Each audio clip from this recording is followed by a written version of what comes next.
Hey everyone, Anark here, and this is another Anark live stream.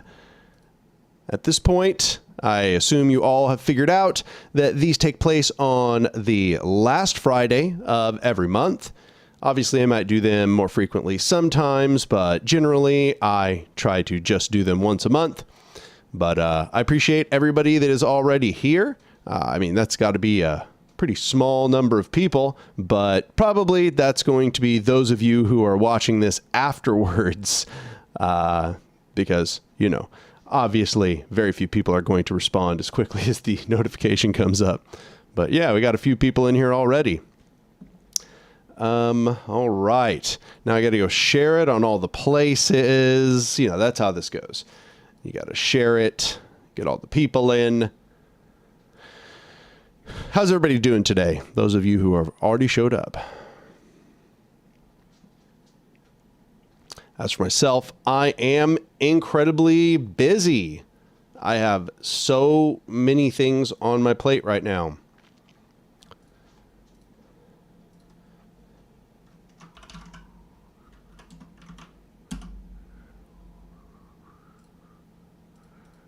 All right. That's one place. Boom. All right, putting it in the places.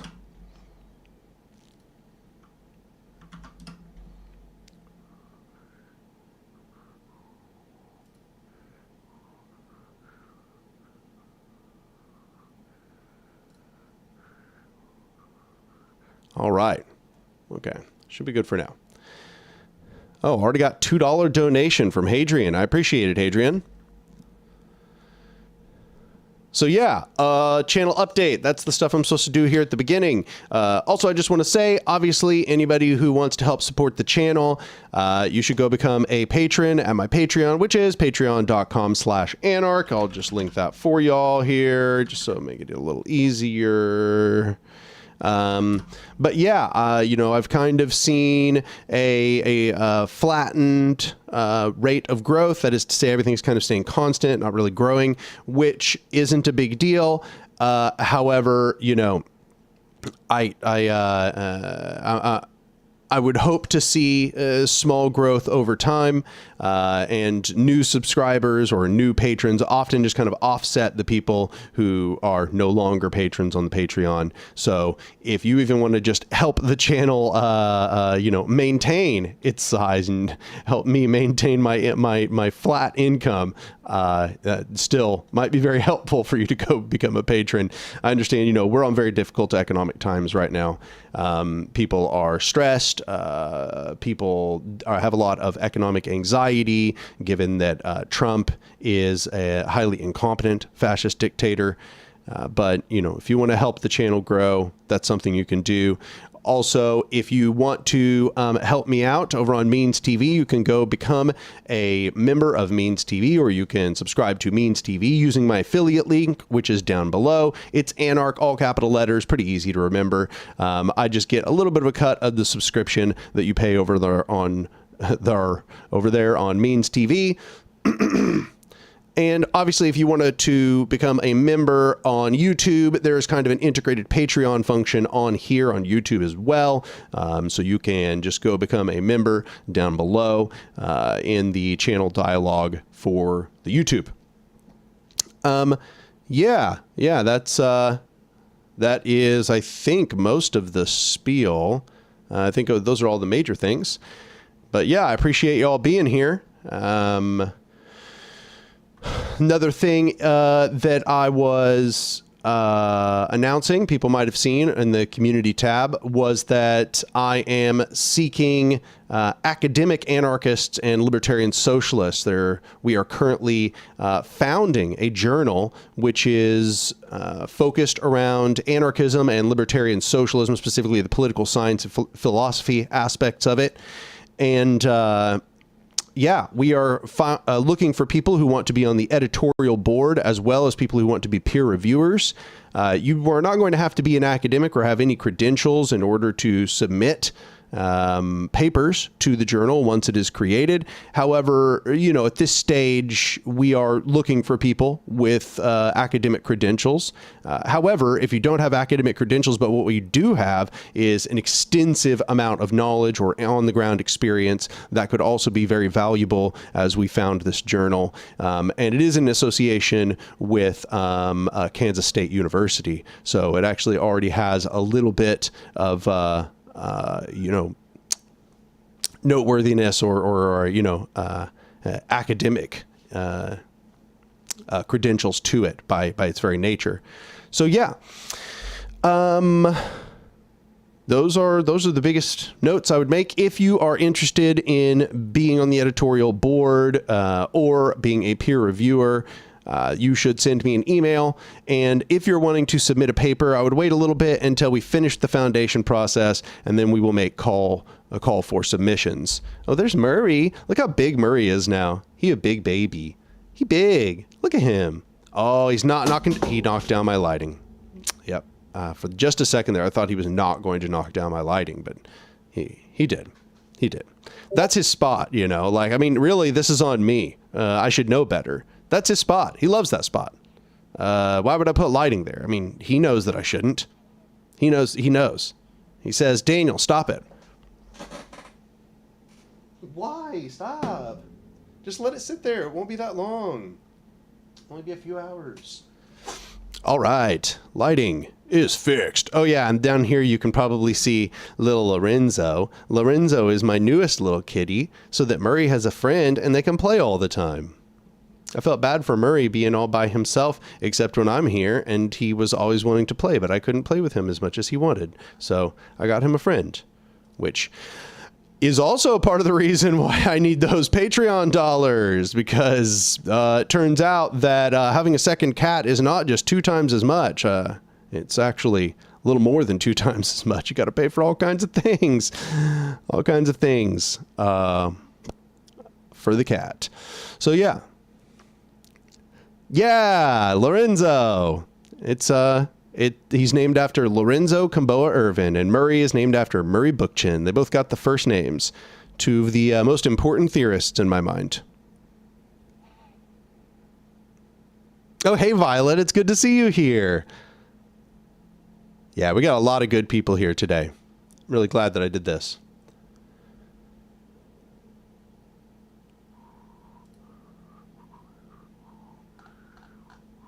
Oh, I should also say, if you become a patron, one of the biggest things you get out of it is access to the Anark Discord. I got to say, the Anark Discord is one of the best leftist spaces that I have ever participated in. And for those of you who've tried to communicate with me on my social media or even on the Patreon, you've probably already discovered that I am very slow to respond. That's because I have tons of people talking to me all the time. And so it's very difficult to prioritize who I'm going to talk with. And sometimes your messages just get lost in my inbox, and they just get, pushed down into the inbox until I forget that I was supposed to respond to them. But the Discord is definitely the best way to talk with me. If you're just kind of looking for a regular way to converse, I am very active in the Discord. So yeah, that's a good way if you're hoping to talk to me about something, or you just kind of are wanting to pick my mind from time to time. Go become a patron for any amount, and you'll get access to the Discord server. And I just want to remind people, because I've had lots of people tell me this, but after you become a patron, what you want to do is go into the settings and you want to give it your Discord information. Because if you don't give it your Discord information, it can't integrate with the bot and invite you to the Discord server. So you have to go into your settings, give it your Discord information, and then it should automatically invite you to the server. But if somehow, for some reason, that doesn't work, you can just send me a DM somewhere telling me you're a patron, and then I will manually invite you. But the easiest way is to just give Patreon your Discord information.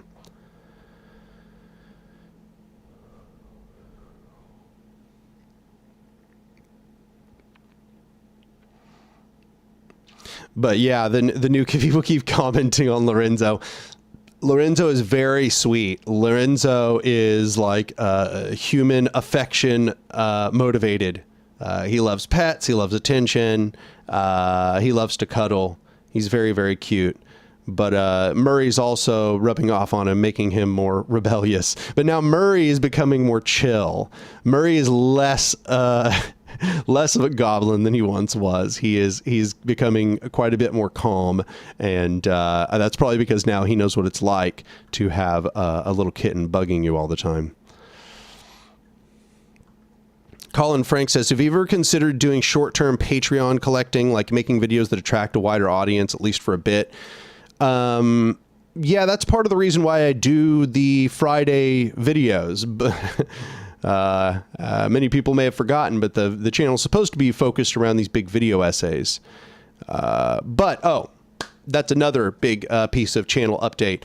The part 4 of A Modern Anarchism, the script is complete. The voiceover recording is complete. The visuals are mostly complete, or rather I have a draft for all of the visuals. Now it's just about polishing them and making them look nice. And I've even completed a draft of all of the music that is going to go in the video. So we are very, very close to the release of A Modern Anarchism Part 4. Couldn't tell you how long it's actually going to be, but the video itself is going to be almost 3 hours long, but when it will be released, I couldn't tell you just quite yet, but probably not any longer than a month or two. So it is almost ready to go, and I'm writing the scripts for the next video essays as we speak. Yeah. So close. So close.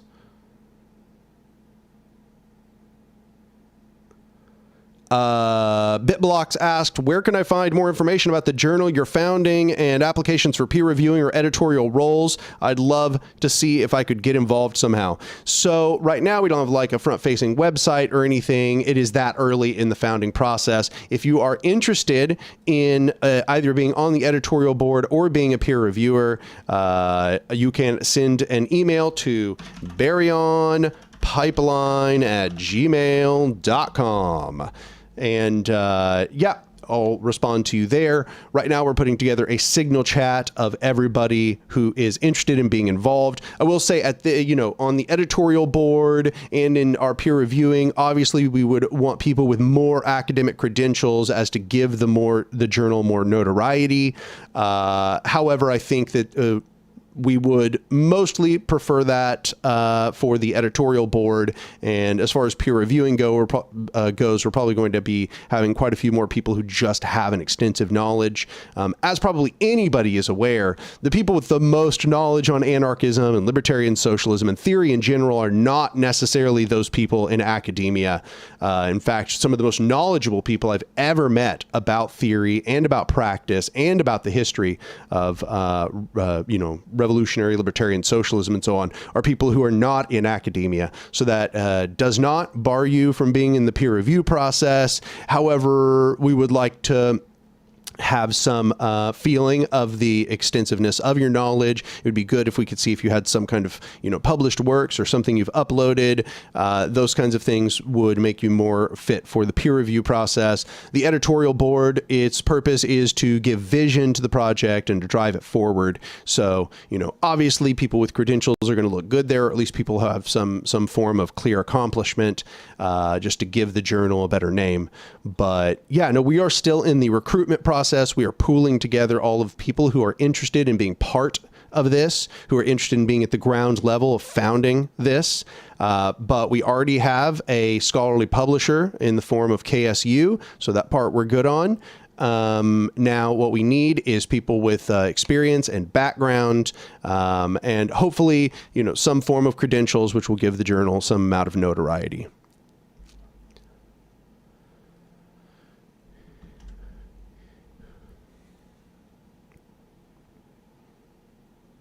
Matthias Kirk Meyer says, what is worse in your opinion, capitalism or authoritarianism?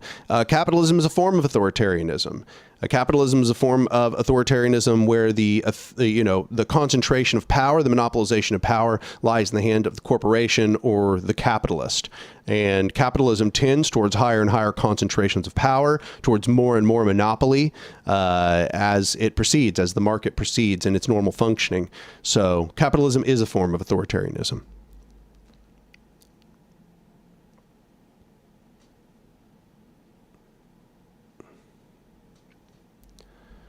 Confused Lefty says, what are the limitations of scientific epistemology? Which other epistemologies can replace or fill that void?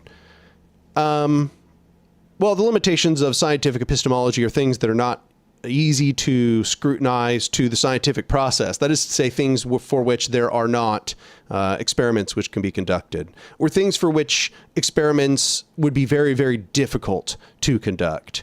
So you'll find that science gets weaker when it is focused on things which have too many confounding variables, for which there's too much chaos in the system. If you cannot find some big overarching law that governs the statistical nature of the system itself, you're going to find that that system is very difficult to experiment on, very difficult to develop rules and models for. I think that we see that as we proceed into things like the ecology, but even more so in sociology and human behavior, we see that it becomes very difficult to conduct rigorous experiments, not because of any fault of the experimenters, quite the opposite. I would say they have a very hard job ahead of them. They're usually very brilliant people, but instead because the system itself is very difficult to find guiding laws and to develop models which are all inclusive. So what really stands in that void? I suppose what stands in that void is philosophy, right? Political theory. We have to reason about those things from first principles using rationality. Then, of course, there's an enormous discussion about what forms of rationality are best fit to that task. And I suppose that is an open question. As for my own sake, I definitely tend toward a more analytic viewpoint. I think we should be using structures of logic. I think we should be using complex systems analysis. I think that these are strong foundations for asking questions about how the universe works. But I think that what we have learned about how the universe works in the sciences should always be at the foundation of how we reason about everything else.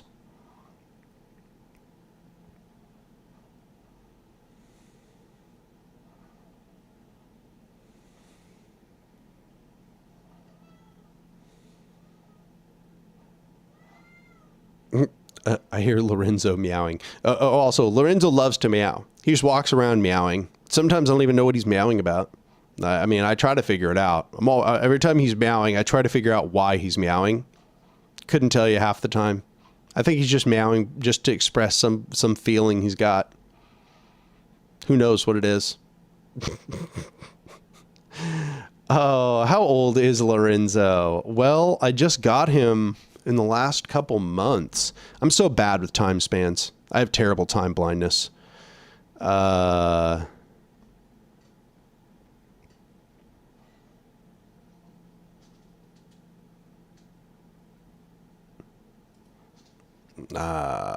just like the sound of his own voice. Yeah, basically, I think.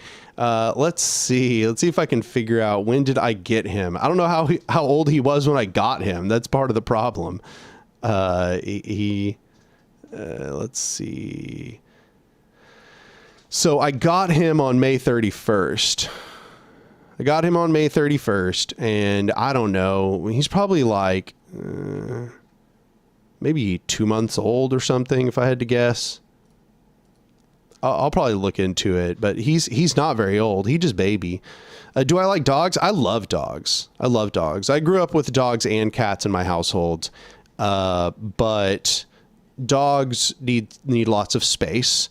They need you to pay lots of attention to them. And, I don't want to torture a dog by not being able to go outside and not having a big open space. And I really like smart dogs, like Australian Shepherds and stuff like that. And I just would feel sad to coop one up in my little apartment.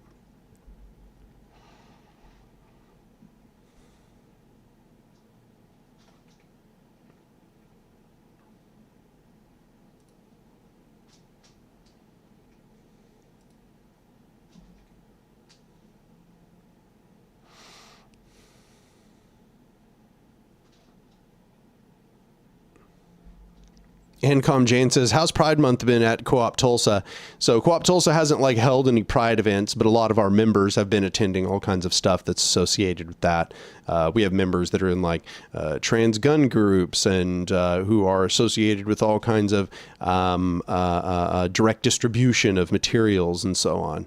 So, you know, we haven't held an event, but our members have been very involved in things around town.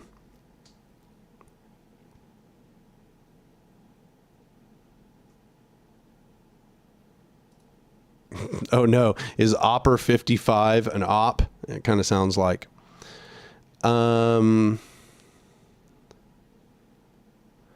It's Me Spiv says, what's your critique of common sense, especially as a rhetorical tactic? I don't think common sense has really any value as an argumentative, position. You know, a person telling you that something is common sense is really not telling you anything useful at all, mostly because people can be brainwashed into all kinds of opinions. You know, at one point it was common sense that we should have slaves. So just common sense doesn't really go very far, you know, especially as somebody who studied physics. Like once you learn about how special and general relativity functions and quantum mechanics works, you realize that common sense is just like, it's very parochial. It's very quaint, you know. Lorenzo!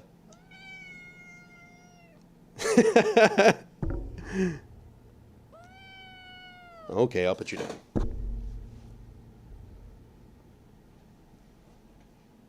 See, he delivered. I told you. He meowing. No, now Lorenzo's doing it. No, Lorenzo. Murray, you're teaching him bad lessons. You're teaching him bad lessons, Murray. No, you can't. Oh, he's down on the ground playing with it now. Stop that. No.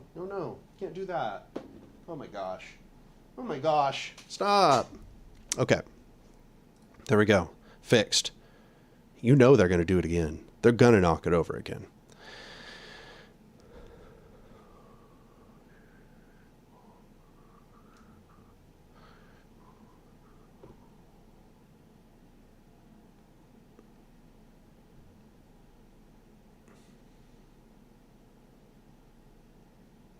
No, Opper says, no, it's Freem. Oh, okay. Well, come on. Give Kropotkin his due. That's not the only thing he ever did. Okay, but the person was asking about, Laura Wright says, currently trying to write a script on neo-Kropotkinism and how his ideas can be applied both now and the future. Anything I should add? Well, I will say that, you know, obviously his conceptions of mutual aid have stood up very well.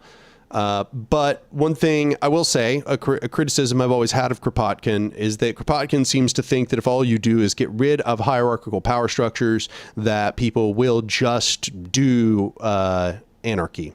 And that's a position that I don't really agree with. But you could provide... He's doing it again. He's back. Oh, you like this? Is this comfortable? Oh, no, you're done with it. Oh, damn. Okay, sure. You're out. There you go. Oh, now he was staring at the TV or staring at my screen like, because he could see himself there, and now he's pawing at the screen. But yeah, no, I mean, I think, you know, there's been some sense in which, oh, no. Come on. Stop that. No, now he's messing with these lights. Stop. You're so cute. Stop messing with my stuff. Jeez.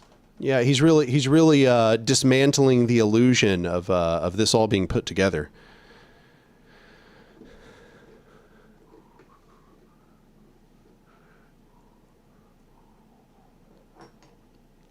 But yeah, sorry, I've had numerous questions. Oh my God, now he's knocking over something. Give me a sec. Stop, don't.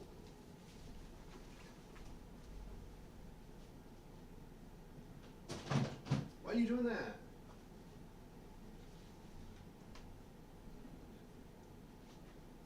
Stop. No, stop. Oh my gosh. Okay. Okay. I have returned. Lorenzo is like, okay, but like, why do you have all these lights up? Why are you talking loudly at the screen? I'm very confused by that. Yeah, he's very confused. What is he doing now?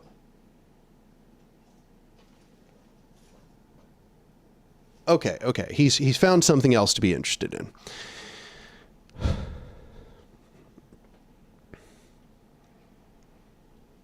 Yeah, that's Lorenzo, everyone. Lorenzo. I don't know what Murray's doing. Murray's just hard chilling right now.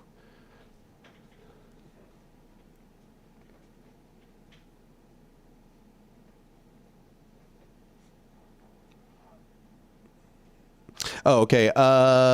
Shiva says, hey, so what do you think about building anarchism in a country like India where nothing like it exists? Well, I mean, personally, I don't think it has. It's not super important that it already has existed. Instead, what you're looking to do is build the horizontal structures in whatever form that you can and bring people together with whatever words and phrases are going to help them understand. You know, if you don't want to use this word anarchism, don't use the word anarchism. Use libertarian socialism, use social ecology, use communalism, whatever word is going to help people understand what you're trying to say. And then whatever word you choose, look for resources which are going to reinforce their understanding. But the key is always to build something, not just to get ideological affinity, because just getting people to agree with a point is not enough. Instead, what you need is people who are going to actually participate in building something that is lasting, a real horizontal power structure that is autopoietic, that is self-perpetuating. That's really the key as far as I'm concerned. But I've also heard about some really interesting stuff in India. Let's see here.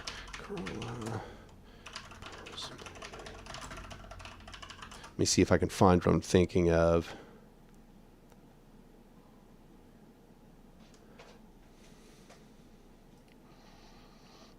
I haven't learned much about it, but people's planning in Kerala seems like a really interesting sort of bottom-up form of direct governance, of self-governance. It seems like it is integrated or intertwined with the existing government, but it seems to me that those bodies that are being created, those self-governing bodies, are really important. I haven't researched them in extensive depth, but I do find them very interesting. Matthias says, so capitalism and authoritarianism basically are connected to each other. Authoritarianism is not a distinct system. There's not a system called authoritarianism. Authoritarianism is a measure of how concentrated power is in a society, how much it is concentrated in hierarchical institutions, and how much they hold monopoly over that power and the determination of that power. So authoritarianism is when you concentrate more and more power in the smaller and smaller number of hands. So capitalism is authoritarian. It's a form of authoritarianism.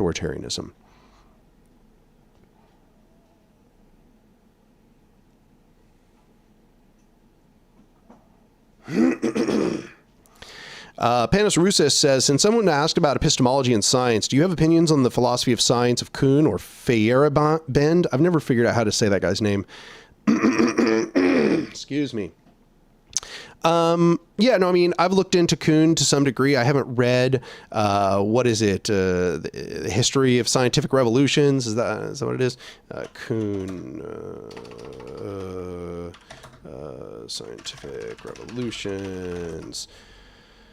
Yeah, the structure of scientific revolutions. I haven't read it, but I've read about it.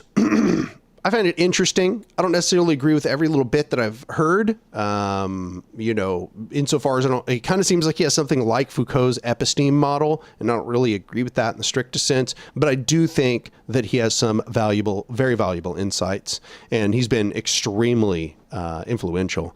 As far as Feyerabend, I have not liked anything I have read about him as a theorist. I mean, I disagree with almost all of his positions. I think that it almost seems like an elaborate troll on epistemology, and I do not think it stood the test of time, and I do not think it's a good way to understand epistemology.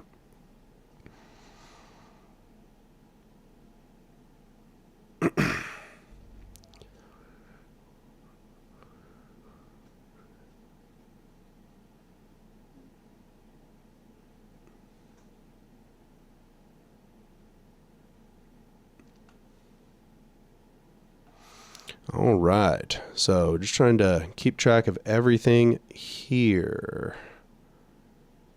Oh, somebody said, why is anarchism... Oh, what is going on? I hear loud noises, but I have no idea what is happening. What are you doing? Okay, well, he's just clawing at me. Anyway. Why is anarchism so prominent in Greece? I actually don't know. I definitely know it is, though. There's a large anarchist movement in Greece, but I don't know what the history of that is. Excuse me.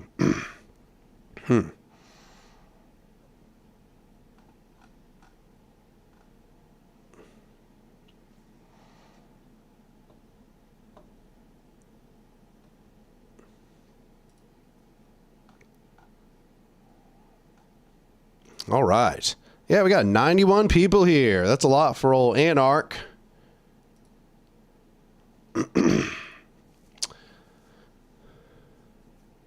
Unruly says, do you think complete food sovereignty is possible at the town/county level in the U.S.? What do you think the best way to move toward that goal is? No, I don't think it's completely possible. Sorry, I have so much drainage. Give me just one moment here.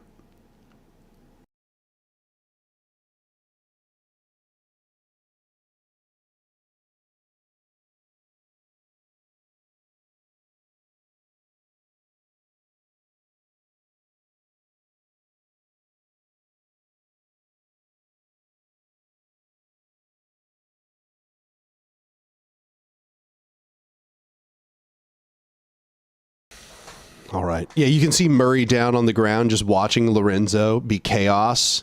Now he's the big brother telling him not to do chaos. But no, yeah, complete food sovereignty is not possible, in my opinion. We have far too integrated of a world. We have far too many people in too small of a space. You know, what you're trying to do is work towards food sovereignty. You're trying to create more independence for the locality. You're trying to give them the opportunity to access to land, to grow the things that they want to grow, to do the things that they think are important with land as well, which involves, you know, trying to restore things to the native ecology.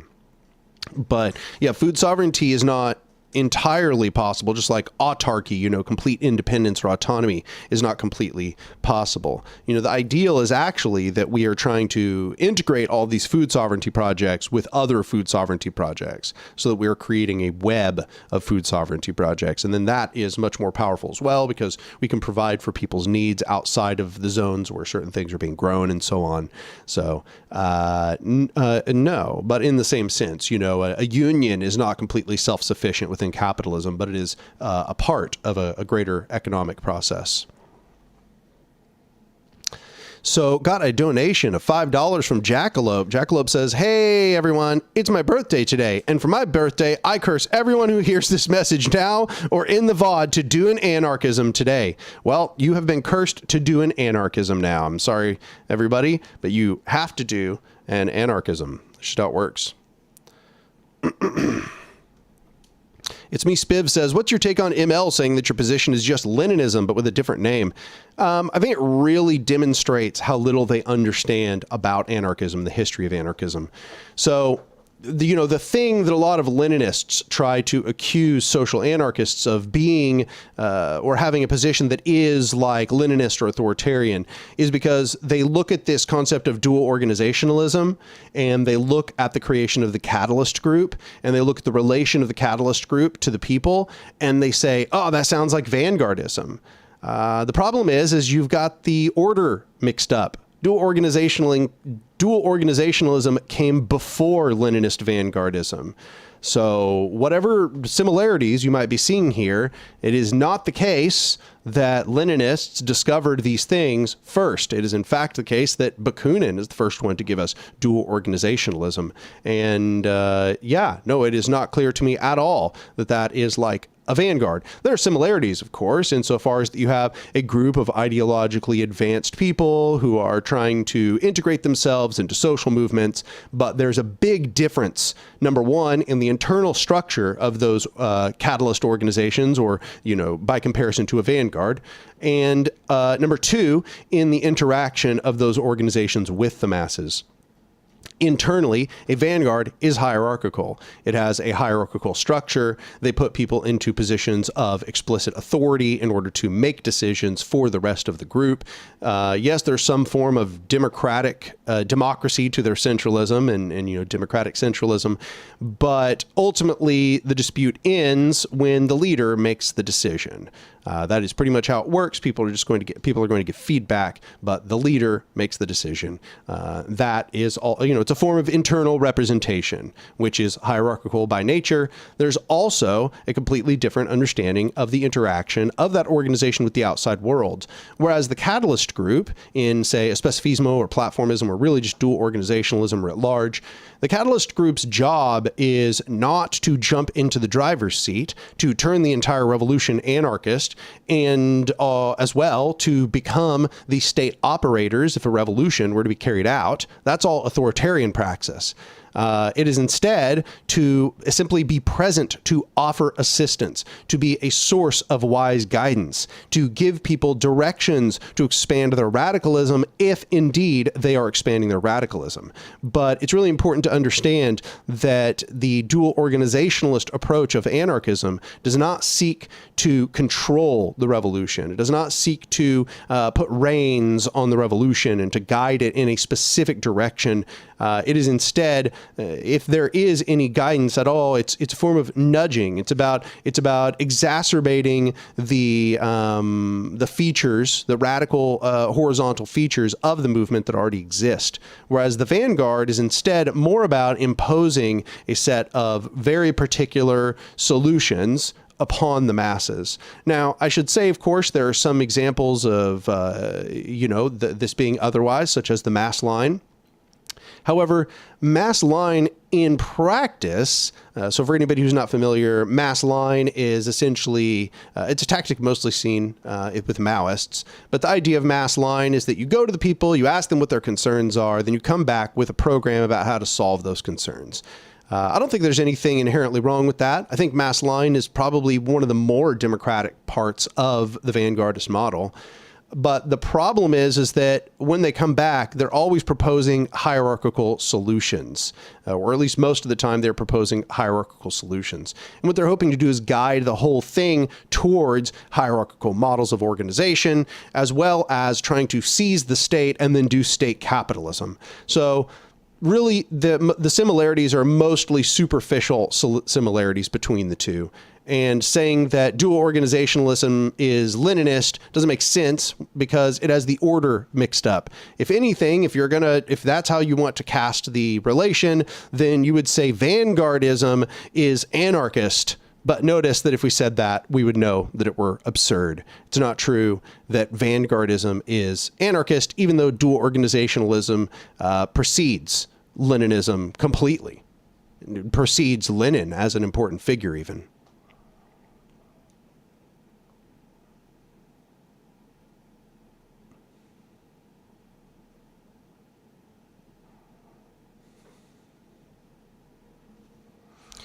Matthias asked, do you consider Trump as a fascist? Absolutely. I did an entire video on how Trump and the MAGA movement is a fascist movement. So you can go watch that. That has my opinions extensively as to why that's the case. And I think now that he has power, it's even more solid. Like, that video was before he even did anything he's done in his term. But now it is absolutely ironclad that he is a fascist.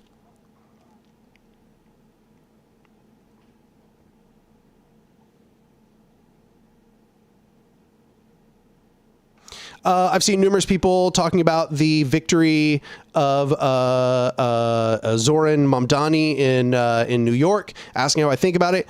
It's a positive thing. It's a good thing.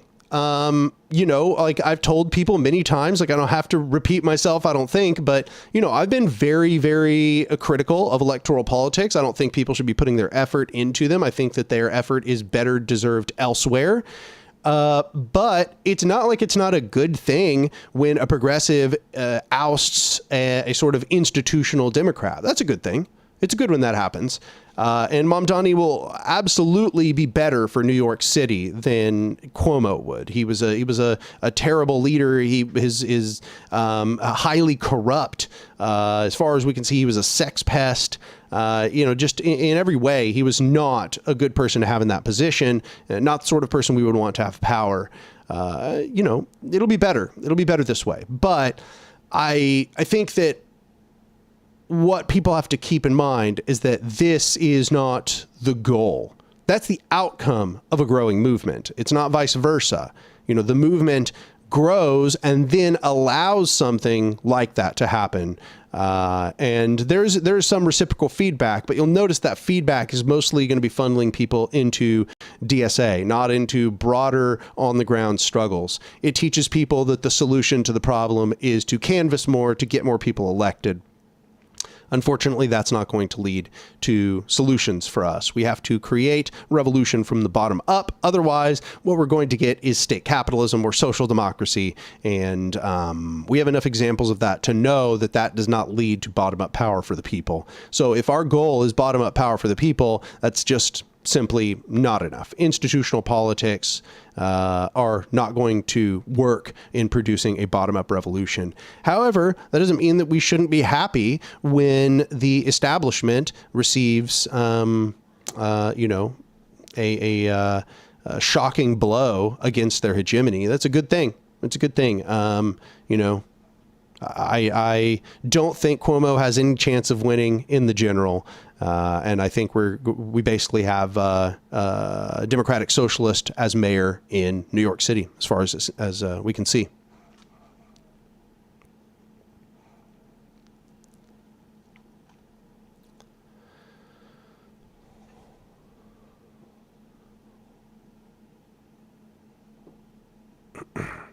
Have you heard about the Iranian version of Rojava, the PGAK? I have not heard enough about it to comment on it.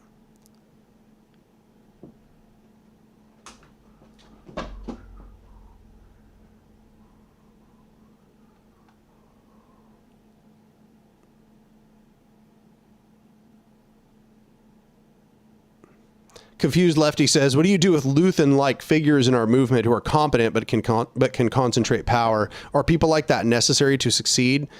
It's kind of hard to... You look at a Luthen figure. Sorry, for anybody who's not familiar, just talking about Andor figure in Andor called Luthen.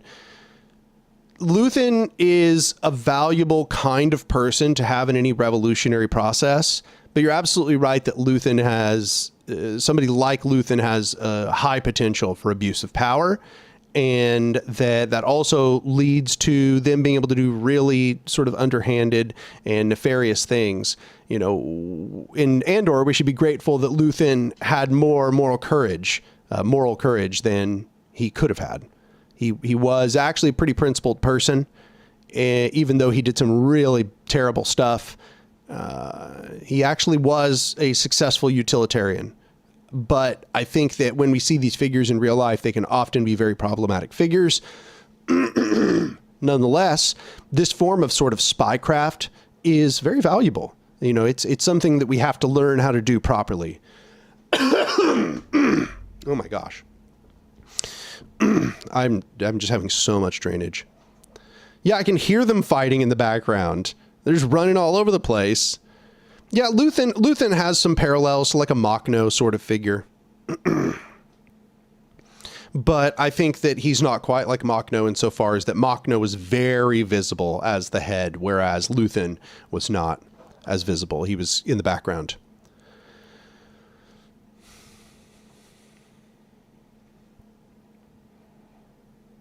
One Time made a recent video about how Trump isn't technically a fascist, arguably even more far right. Sure. I mean, if you're looking at fascism as being something that only occurred in Italy and you're talking about Mussolini's fascism, then yeah, okay. Oh my God. They just knocked it over again. These cats, they are just gobbling hard right now. Stop it. Come on. I'm doing things. Okay. But when we talk about fascism, we're not just talking about Mussolini's fascism. I haven't watched the video, so I have no idea what his argument, but if I suspect what his argument might be, this is what I imagine, that he's talking about just Mussolini. Yeah, Trump is way to the right of Mussolini, but I don't think when we're talking about fascism, we're not just talking about Mussolini's fascism. Fascism has now come to absorb a bunch of other premises, a bunch of other examples. We've seen that in practice, it is highly synthesist. It is not, in fact, just what we saw in Italy. So if you mean just what happened in Italy, then no, Trump is really not a whole lot. Well, I mean, he has a lot of similarities to Mussolini, but his economic policies are really not at all like Mussolini. Yeah, I mean, that's the problem, is that when you narrowly call just oh my gosh, sorry, give me just a second. When you narrowly call just Mussolini's fascism, then you end up in a situation where you're saying Hitler wasn't fascist, which I don't think is a very helpful understanding personally.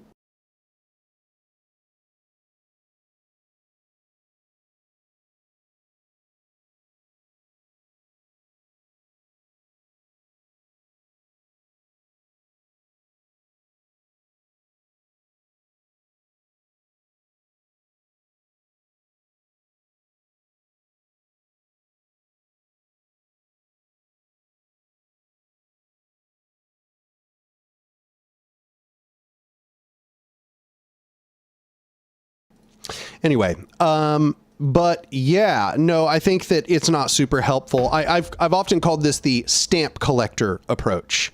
I think that what happens a lot in political theory is people get really caught up looking at little details instead of looking at broader systemic values.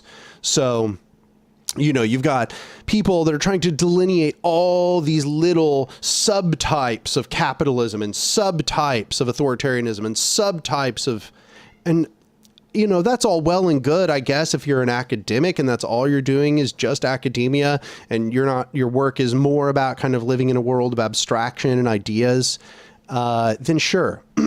But I think that that's not very helpful for actual analysis of how structures work on the ground. Instead, what we're looking for is groupings of political symptoms. We're looking for system dynamic responses. And that is to say, we are looking for, okay, so when a system faces these sorts of pressures and it has these sorts of tools in hand, how does it respond? And when you look at the broader systemic responses, you see that there are far fewer categories than the stamp collectors like to talk about. You know, they like to imagine that there are dozens of all these subtypes, and I don't think that's super helpful, to be honest. No, I think that fascism is the system dynamic response to a threat from within. It has some conception that it is the system, that the hierarchical system is under threat, that the hierarchy is being broken apart, that it is weakened, and it is essentially the all-out systemic response of violence to that threat. So it is the system using domination to defeat the threat from within. So then how does it do that? Well, there's a large host of ways that it does that.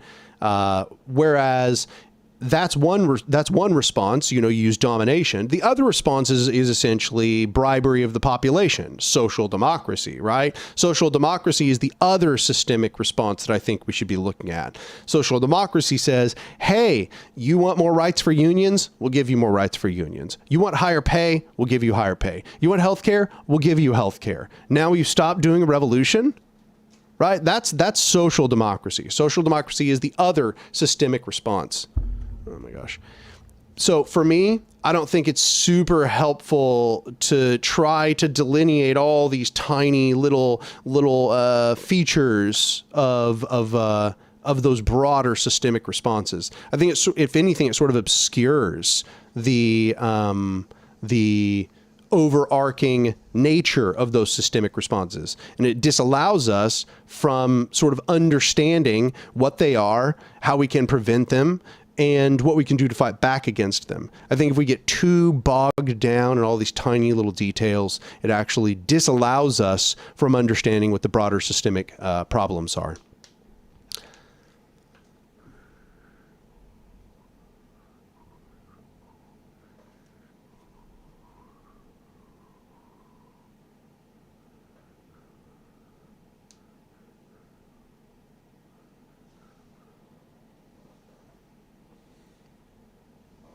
Oh, baby, you want pets? Oh, little Murray baby. Oh, sweetie, I love you. Oh, it's okay. Everything okay. We'll be doing this for a little while longer, so I'm sorry if it annoys you, but...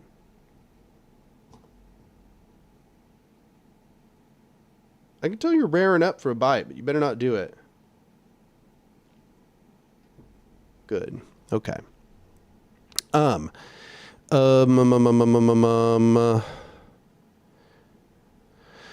Neurodives says, any advice for baby anarchist as I create a political literacy lesson focused on the left-right paradigm where left equals bottom-up power and right equals top-down power? I personally wouldn't use that framing. That's not really how I see that divide. I know some people do, but I don't see the divide that way. To me, leftism is referring to anti-capitalism, essentially, militant workers' movements. You know, that's what it is. It's essentially workers organizing together militantly in order to overthrow or replace capitalism. And, you know, some forms of social democracy might kind of lie right on the boundary of that. You might call them center in that sense. But I do not use left to mean bottom up and right to mean top down. I use right wing to mean capitalist and left wing to mean anti-capitalist. Nathan Hill says, how could we conduct intelligence in an anarchist project without it turning hierarchical? You should watch my video, Constructing the Revolution. It's actually part of what I try to answer.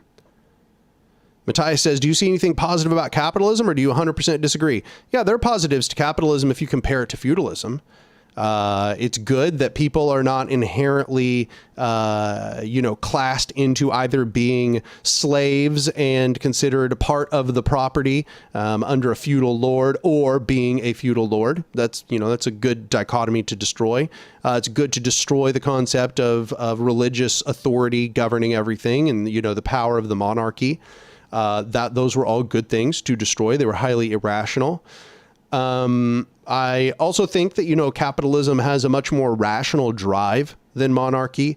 That is to say that its drive is toward the accumulation of profit for capital. That's better. Oh my gosh. Did you just knock that over just to annoy me? What's wrong with you? Why are you doing this? Why do you all hate the purple so much, huh? Why are you not like that? You're so cute. Just stop it. Don't do it again. Okay. Yeah, but it has a much more rational drive. And even though there is still an enormous bifurcation between the powerful and the people that are at the bottom, it at least does have some capability of you know, class fluidity, of people moving between classes. That's something that's possible technically within capitalism, and it really was not possible almost at all within feudalism. But it's mostly only positive when compared to the past. If we think about comparing it to a hypothetical libertarian, socialist, or anarchist system, no, it doesn't really have any positives. It's mostly would just be downsides. Much like asking, you know, do you think there's anything positive about monarchy? It's like, well, maybe in comparison to a complete slave society, I guess, but you know, no, I think it's an outdated model. We don't need it anymore. Jessica says, do you think Andor, the show, and Luthen especially lack means ends unity? I think yes, to some degree. I think the show lacks an understanding of means ends unity. But you know, I think what Luthen does some things which are certainly not within means ends unity. But as well, he does a lot of things that I think that there are just good reasons to understand why he has done what he's done. Sometimes he does things which are just completely nefarious as far as I can see, because he believes that they are necessary to get things done. But sometimes he does things that are just really hard decisions that have to be done. So I don't know. I'd honestly want to look at it point by point and analyze the presence of means ends unity. I think what's lacking within and/or as far as revolutionary visions go is prefiguration. But if you think about it, it's not really a revolution. It's a rebellion. And they even call it a rebellion, to be fair. You know, it is just them trying to put back in place a liberal republic. And that is exactly what comes from it in the mythos. They create a republic again. And that's why the liberals are at the head of the rebellion by the end of season 2. So, yeah, no, it lacks prefiguration. And that's why it turns back into a republic afterwards.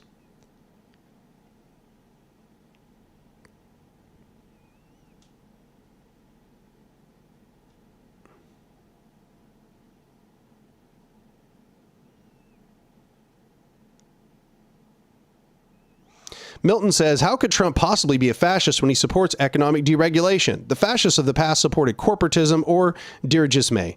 The economic plan is important to identifying fascism. I don't really agree. And furthermore, it should be said that under fascism, there was a lot of, hands-off approaches to the way that corporations functioned. They had some very specific, stated needs where, the corporations essentially are fulfilling a sort of mercantilist role in relation to the state, but corporations were allowed to pretty much run wild. They were just allowed to kind of seek extreme profit accumulation as they would desire to do within capitalism.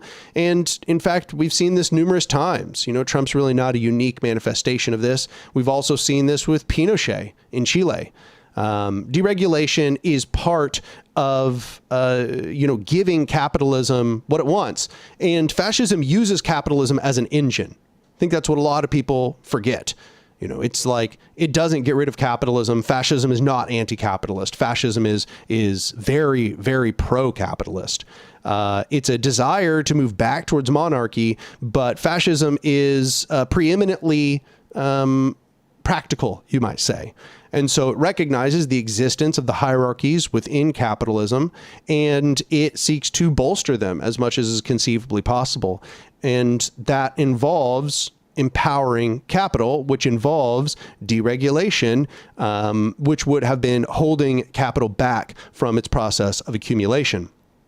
So when you're looking at whether they're going to regulate or deregulate, then really what you're looking at is whether that economy beforehand was able to enter into a cooperative relation with the state, and if the state's absolute power was served through regulation or deregulation of the economy. So once again, I think that this is a big mistake in understanding what fascism is. If you just look at fascism as what happened in Italy, you're going to misunderstand what fascism is as a systems response.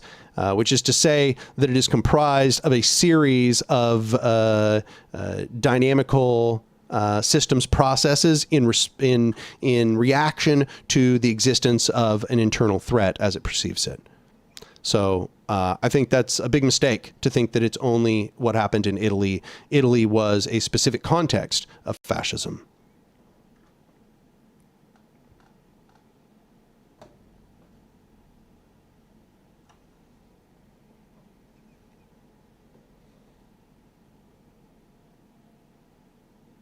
Confused Lefty says, Luthen isn't trying to build the horizontal structures. He wants the republic back. Yeah, exactly. Precisely so.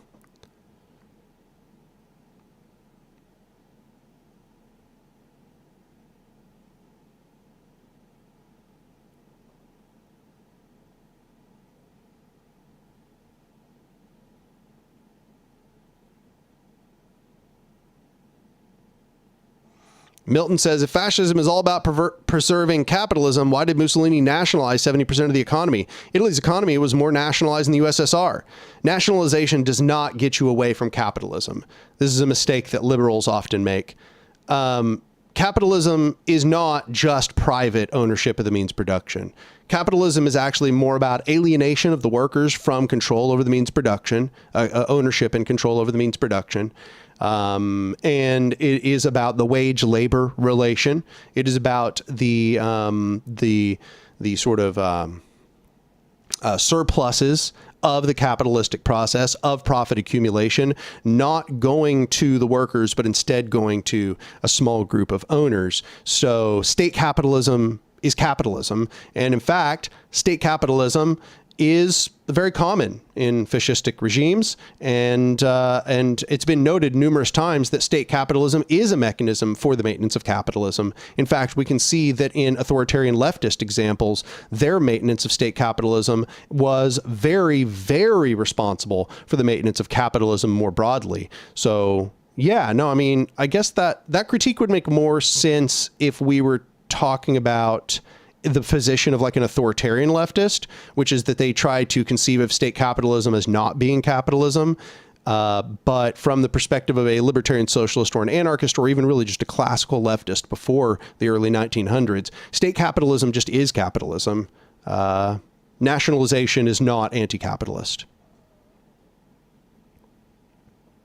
Yes, arguably commodity. I left that out as well. Commodity production is another part of it. So money and markets is another central component to capitalism. So yeah, these are all just were present in the example given.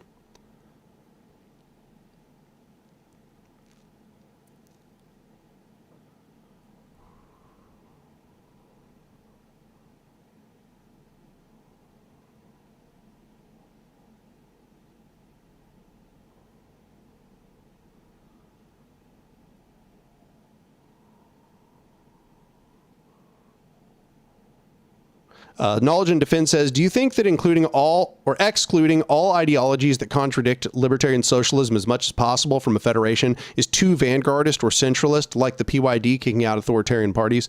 No, I do not. But I do think that at some scale, there is probably going to be a federation that groups these together in a military sense.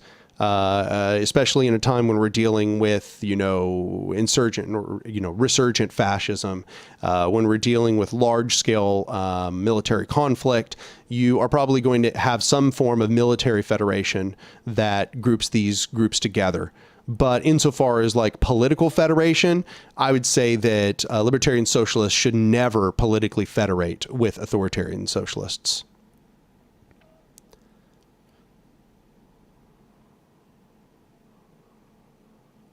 Liberation for All People says, have you played the KOTOR games? Yes, I've played KOTOR 1 and 2. Those were both fantastic games. That's definitely my generation. Those were games that were released when I was young.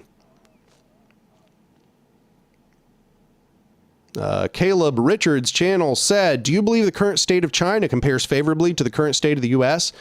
I mean, in some aspects, I think you would have to analyze this at a variety of levels to really answer the question sufficiently. Insofar as that you're looking at economic strategy, yeah, 100%. China has a better economic strategy than the United States, and it's been bearing dividends for a long time at this point. And I mean to say that they have, imported, or rather, they have internalized the means of production to a significant degree, although even that's beginning to change. They're beginning to turn into a middle class or consumer economy themselves.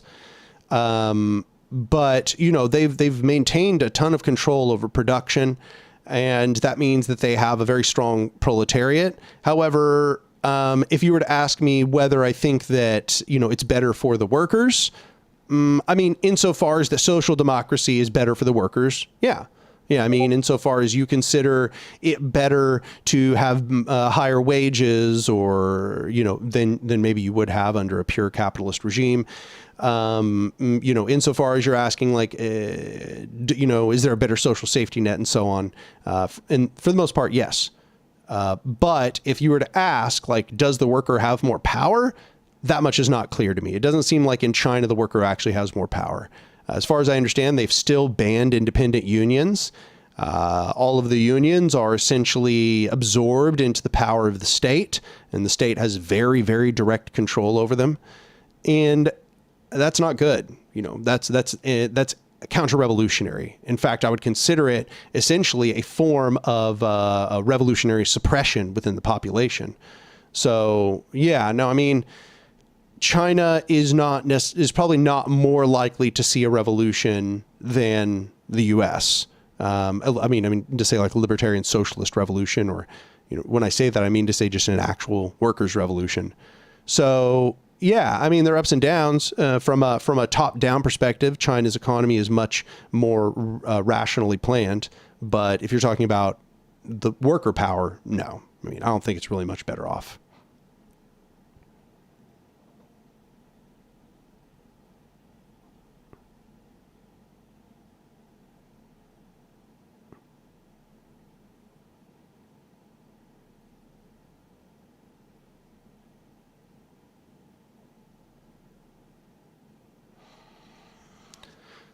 We've got so many Andor questions in here. I'll just tell y'all, I've been thinking about doing a Let's Watch series where I essentially sit down and watch episodes of Andor, and I pause and make commentary about the episodes as I watch them.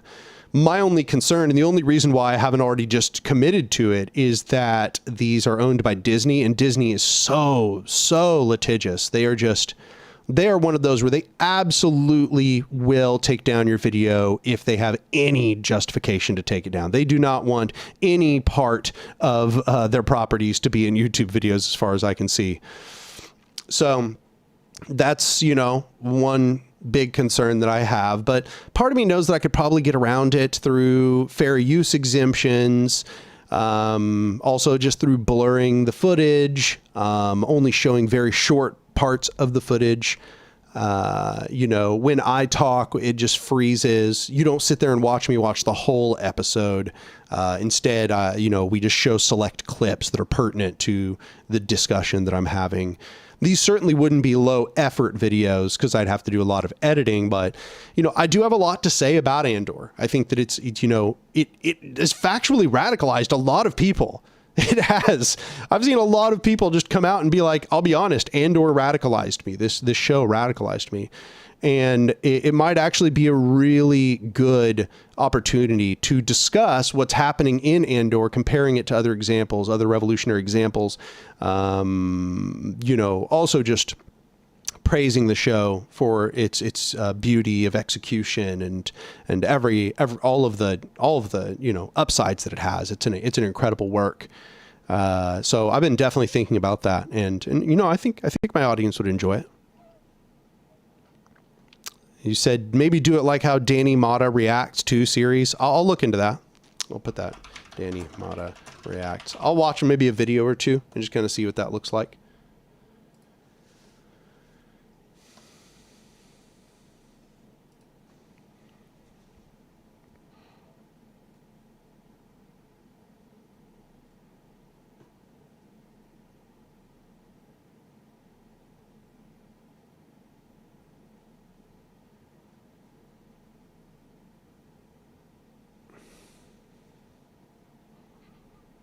Somebody says Anark is becoming a Star Wars channel. I mean, damn, it's pretty clear that my followers are also loving Andor. It's like Andor just keeps coming up, which I think is really cool. The show's over and people are still talking about it. I think it really is it was a very important event. It's shocking that it came out of Disney. It really is.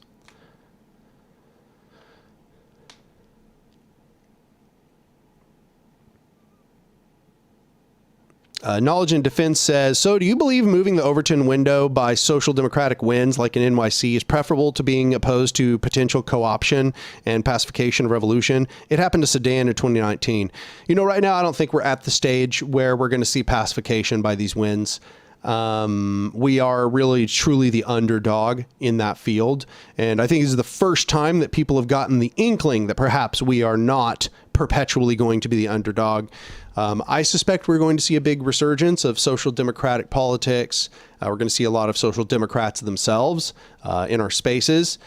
And it's possible that we are at the very, very early end of some kind of progressive era, like what happened in the early 1900s.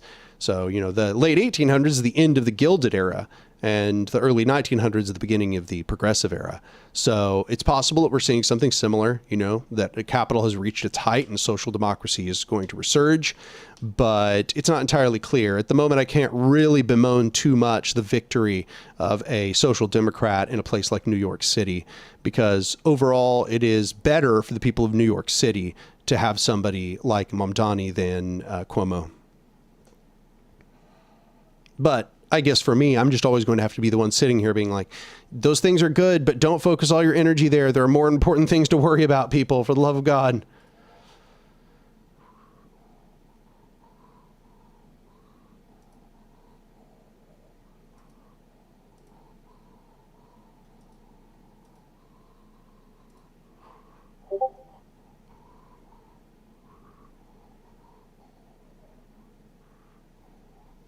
Long Defiant says, does democracy inevitably turn into authoritarianism? That's been the line since Plato. The theory is that people get overwhelmed by all the details and look for an expert or savior. Opinions?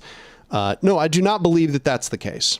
I don't, I guess I should discern that this word democracy could mean lots of things. If you're talking about a republic or a representative democracy, then I would say yes, a representative democracy will always turn into authoritarianism because it is authoritarian to begin with. As far as direct democracy, the way I look at it is this argument that direct democracy is going to turn into dictatorship or something because of the problem of the demagogue. I find this to be an ironic point to make, given that demagogues are demonstrably a problem in hierarchical systems. The only difference is that in a hierarchical power structure, the demagogue already has a mechanism to seize power. It's like there's already a throne for them to sit on. There's already an army for them to wield. There's already news media for them to manipulate. If anything, the demagogue has the hardest time gaining power in a system of direct democracy or a horizontal structure, because in a horizontal structure, they actually have to convince everyone to put them into power, and they have to convince everyone in a bunch of different places and all these different localities to dismantle the systems, the liberatory systems they've already put in place.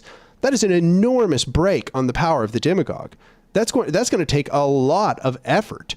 Whereas in this system, they just have to get elected. That's way less effort. If anything, we've seen that demagogues can flourish in any system. It's just that in hierarchical systems, their path to power is eased by an enormous amount. Whereas in a directly democratic system, they have to go about actively dismantling an enormous number of bottom-up institutions. So I do not think that this argument really makes any sense.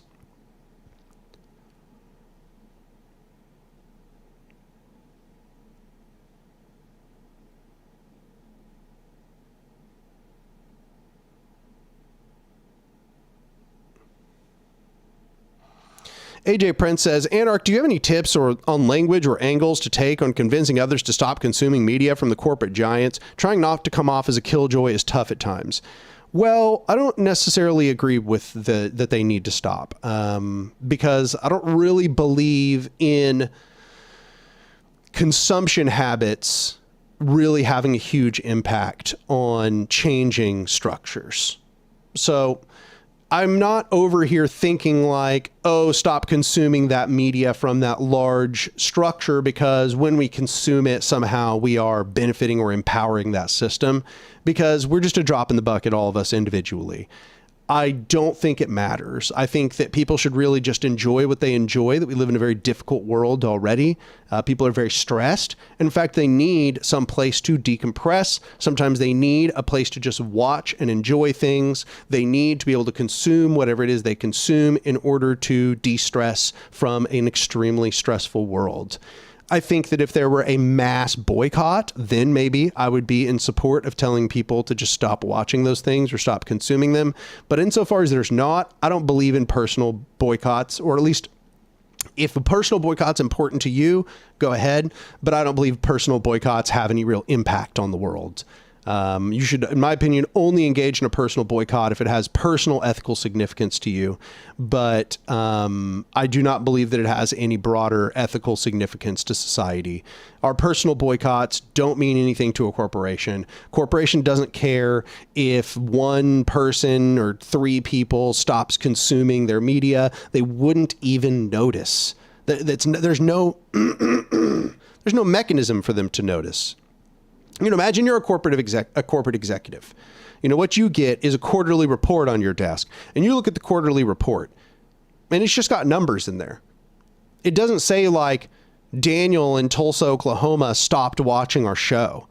Oh, okay. Well, maybe you should really think about what Daniel thinks then. You know, they don't care. They don't even know. Even if they might care, they don't know. There's just no way for them to know. And so I just do not think it's important personally. That's just my perspective.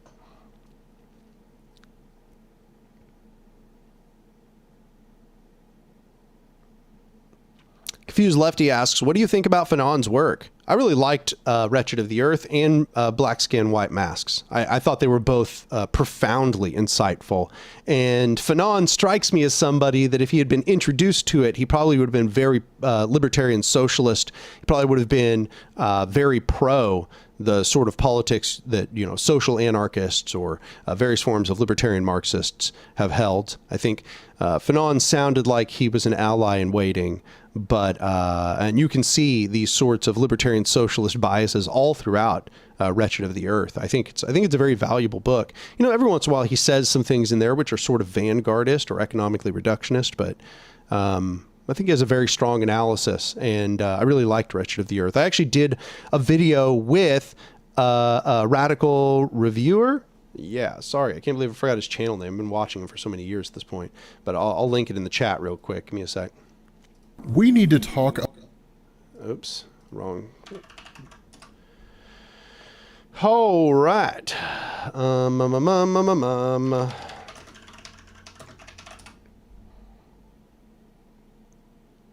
Yeah, and I was right. Radical Reviewer. Me and Radical Reviewer did a work on Wretched of the Earth. Wretched of the Earth. All right. So I think it was really good. I enjoyed doing the video with Radical Reviewer. I'll just link it here.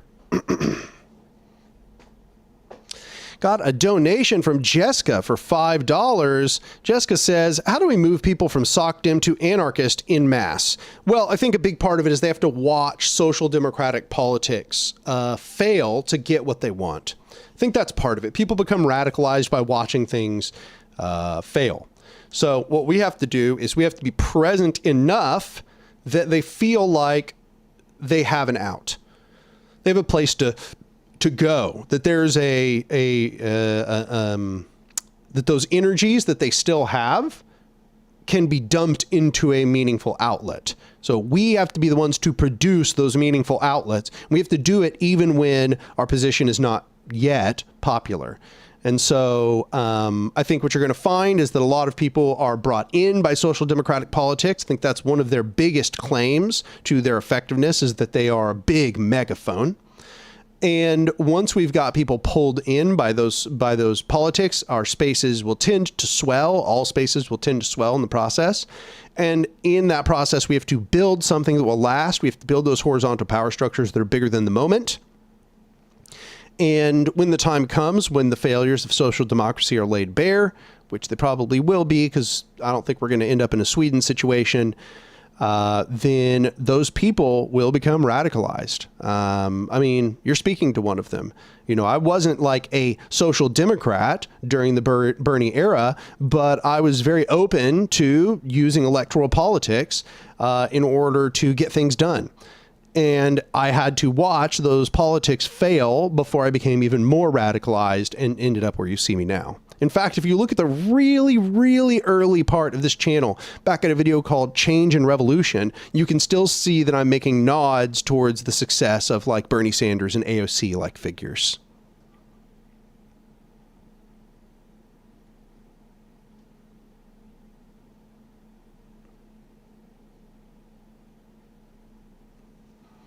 I guess insofar is that we wanted our demands if we wanted demands that would help us to go in these social democratic movements, it would probably be the passage of something like the Marcora Law. So I'll give you all a link to that, Marcora Law. Oh, I expected the Wikipedia article. Let's see here. I mean, sure, this will work.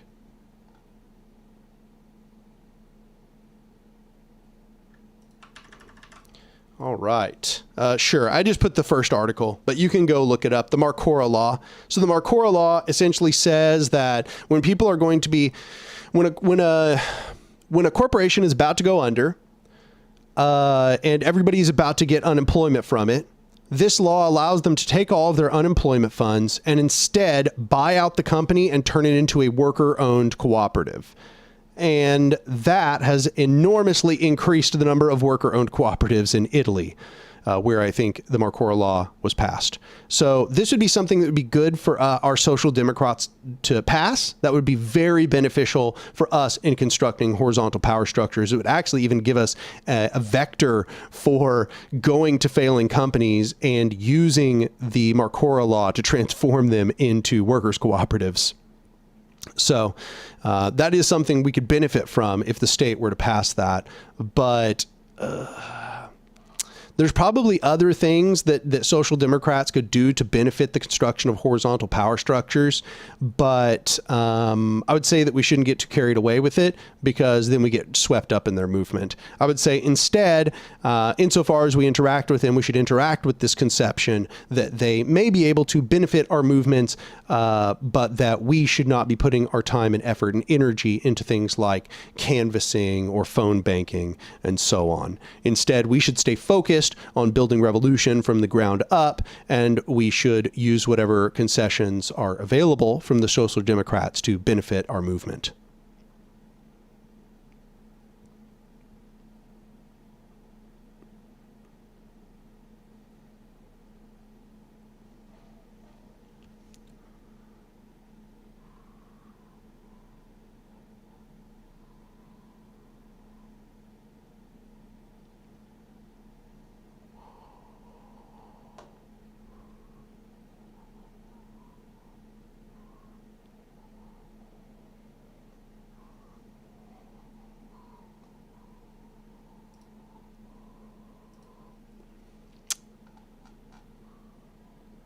Also, since, I guess this is maybe about the middle of the live stream, I just want to remind people that if you want to support the channel, you should go over to my Patreon and become a patron for $2, $5, $7, $10, $20, whatever you can spare would be enormously helpful.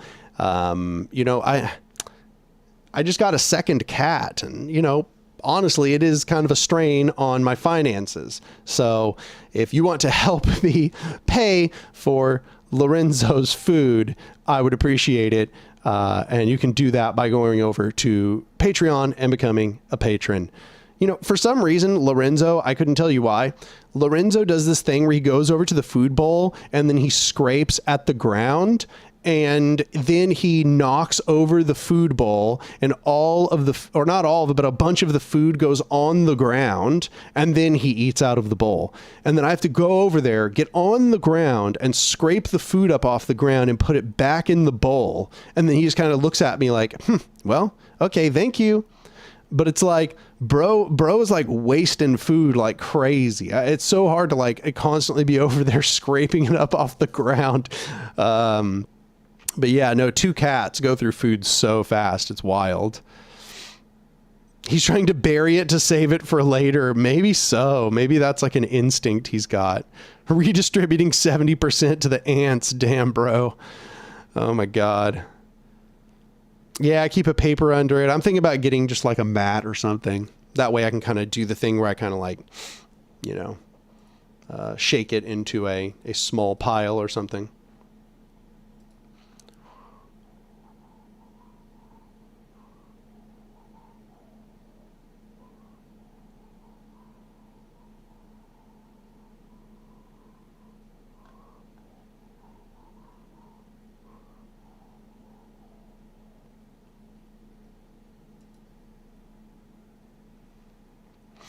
Give me just a second.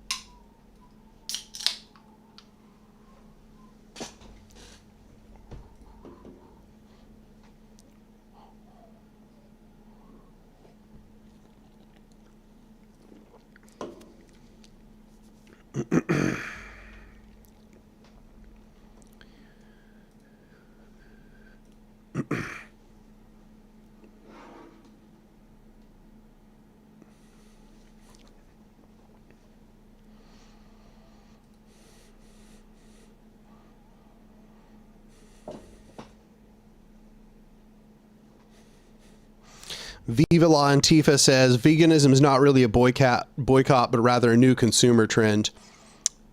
Yeah, I would actually agree with that in a sense, because it ends up that vegans are consuming all of these new products. A lot of these brands are even owned by companies that otherwise own meat products, and it kind of just shifts the consumerism in a different direction.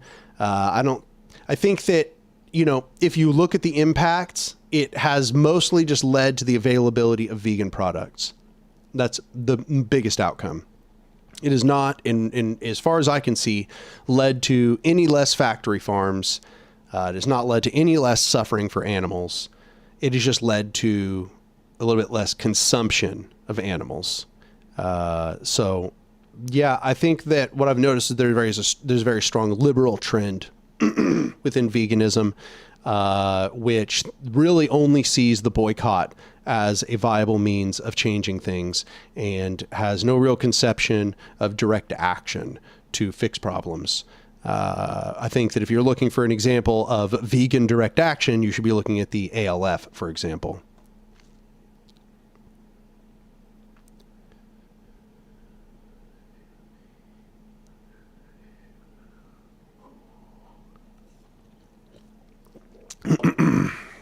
That's not what the numbers say. I'm pretty sure that there is, in fact, more meat consumption. There is more factory farms than there ever has been in history. There's constantly going to be an increase in those.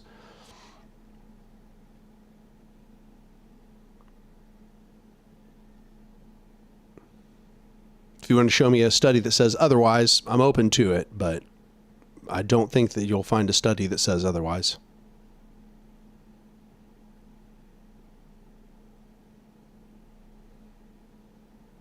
Yeah, I mean, because of population growth, there's more meat consumption. Yeah, I mean, it's a big part of it. But the thing is, you know, we're trying to aim towards less of that. We're trying to aim towards there not being that growth, but there still is that growth.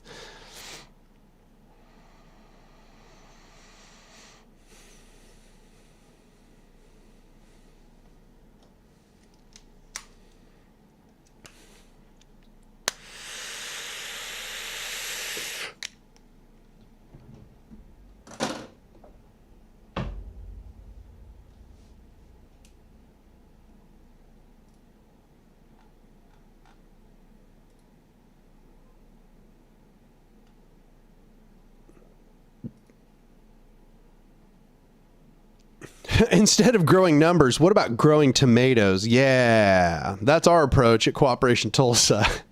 We're growing like 180 tomato plants right now.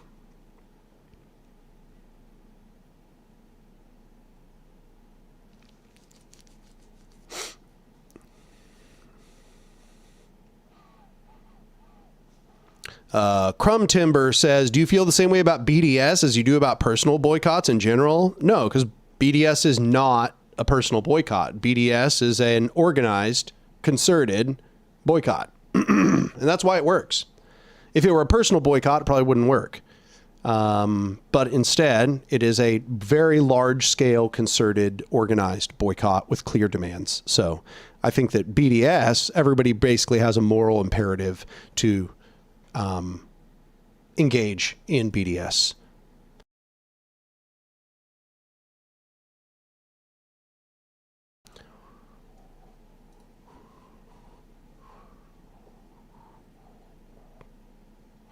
Jessica says, Anark, as someone from a physics background, what do you think of thorium and molten salt reactors like the one in China? I haven't specifically looked into the one in China, but I think thorium reactors and molten salt reactors are very, very promising. And I hope we see further investment in those.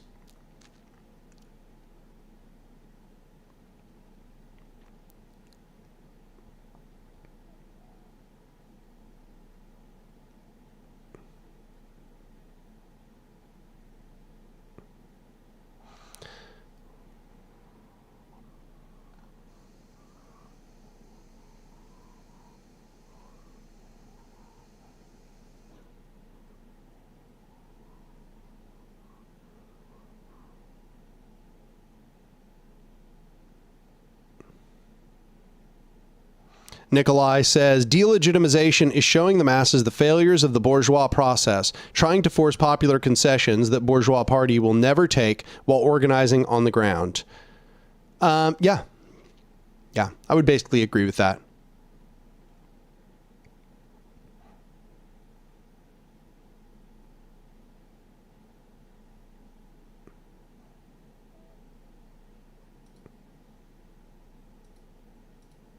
I realized I've had top chat on for like the whole time.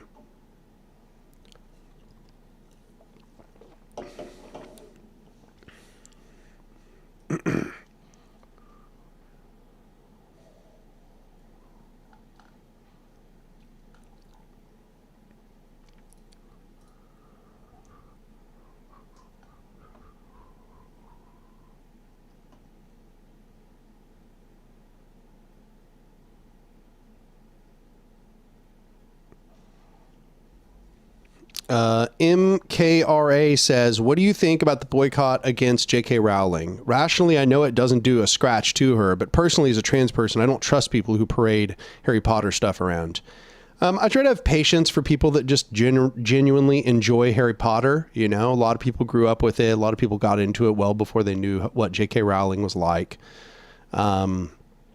I will say that I think she's a pretty bad target for a boycott, not because she doesn't deserve it, but because I don't think that she would cave under any circumstance. You know, I don't like generally you boycott a target that you are hoping that under economic pressure would cave.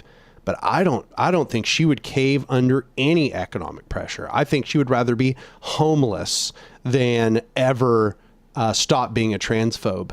So I kind of wonder what impact that it's going to have, you know, insofar as that people just enjoy the media and they're not consuming it. I don't know what that's going to do to her. I don't know if that's going to have any substantial impact. I would say that, you know, just pirate it. Pirate that stuff instead. Pirate instead, you know, just don't pay for it if you don't want to. I mean, I can understand how you wouldn't want to. I get it. I really do. You know, she truly is one of the most despicable people on earth. I think genuinely one of the most despicable people on earth. So I could absolutely see how you would not want to give her any money. I'm just also skeptical of what the impacts of not giving her money really is. I don't think that she's already got such an enormous amount of wealth, and she is already going to use it all for villainy. You know, I don't know. It's sad, to be deadly honest. It's sad. She used so many people's childhood nostalgia to funnel money into hateful, transphobic bigotry. Just disgusting, to be honest. Yeah, Viva La Antifa kind of says, in this case, it's a boycott to limit the money and power she gets from the franchise. Yeah, understandably. I get that.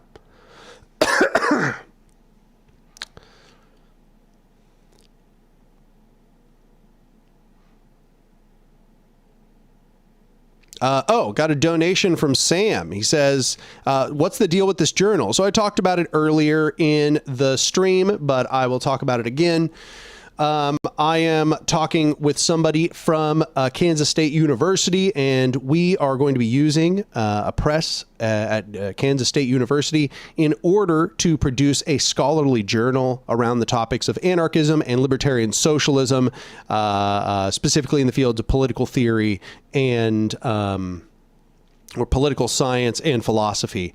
So right now we are actually forming an editorial board as well as a panel of peer reviewers. And as soon as it is up and running, which will probably not be super soon, but hopefully by January, if we put our minds to it, we will be taking submissions. And you do not have to have an academic background in order to submit papers. Probably we would want people with some sort of academic credentials for the editorial board in order for it to gain some sort of academic notoriety. And insofar as the peer reviewers go, that I would say we want to prioritize knowledge over everything else. So people with a lot of knowledge,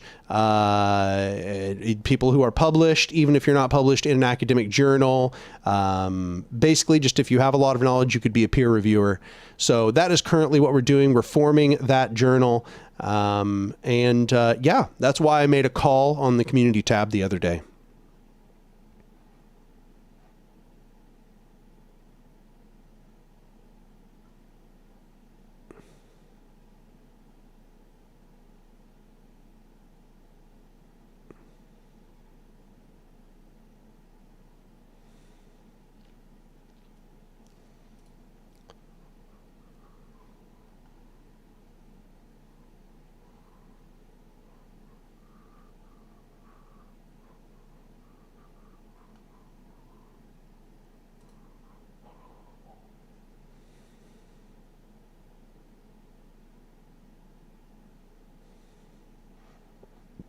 Sorry, I'm just catching up on the chat here. Seth Thomas says, any advice for anarchists in very small American towns? I would say probably don't pitch anything you want to do as anarchist. Instead, you should just pitch the things that need to be done as what they are. You know, I think that in a rural area, you have so much more availability of land. And I understand that you don't necessarily own all that land, but I think both me and you know that there's so much land out there that people are not watching all of it. They just aren't. And furthermore, you probably know some people out there who own some land. And if you know some people who own some land, that is a place you could create essentially a community garden, or you could form a worker cooperative. A lot of people out there are going to actually already have the knowledge to do some form of farming. I would say that's the strength of being in a rural area. You really have an enormous availability of land and agricultural knowledge. So I think that's a strength that you should think about, you should brainstorm on as you proceed forward. I would also recommend that, study up on the concept of social ecology, because I think that the ecological angle is probably going to be one that appeals to a lot of rural people. Being surrounded by a lot more wilderness, I think that people in those areas tend to value nature quite a bit more. So I would say take that angle. Don't call yourself an anarchist. Don't call yourself a socialist or a communist. Just have your politics and do what needs to be done. Build the structures that need to be built without all of those labels. Another donation, $10 from Yami Tsukino. Thank you so much, Violet. She says, 5 free 1-month subs, the cat food tax. Dan, maybe you can actually add a link in chat. We'll DM a link. Let's see here. Okay, DM a link. Oh, I don't actually really know how this works. Can I just put the link in the chat? I think that's what I'm supposed to do. Cat tax. I'll put the link in the chat. Yeah, there we go. Oh, okay. I see how it works now. Yeah, boom. First come, first serve. It looks like. Click the link. Get the Patreon subscription. And for 1 month, there it is. Enjoy. Don't forget, you get Discord server access, and that is probably the biggest thing you get out of the Patreon. So there you go. Cat tax. See, Violet coming in clutch. Thank you so much.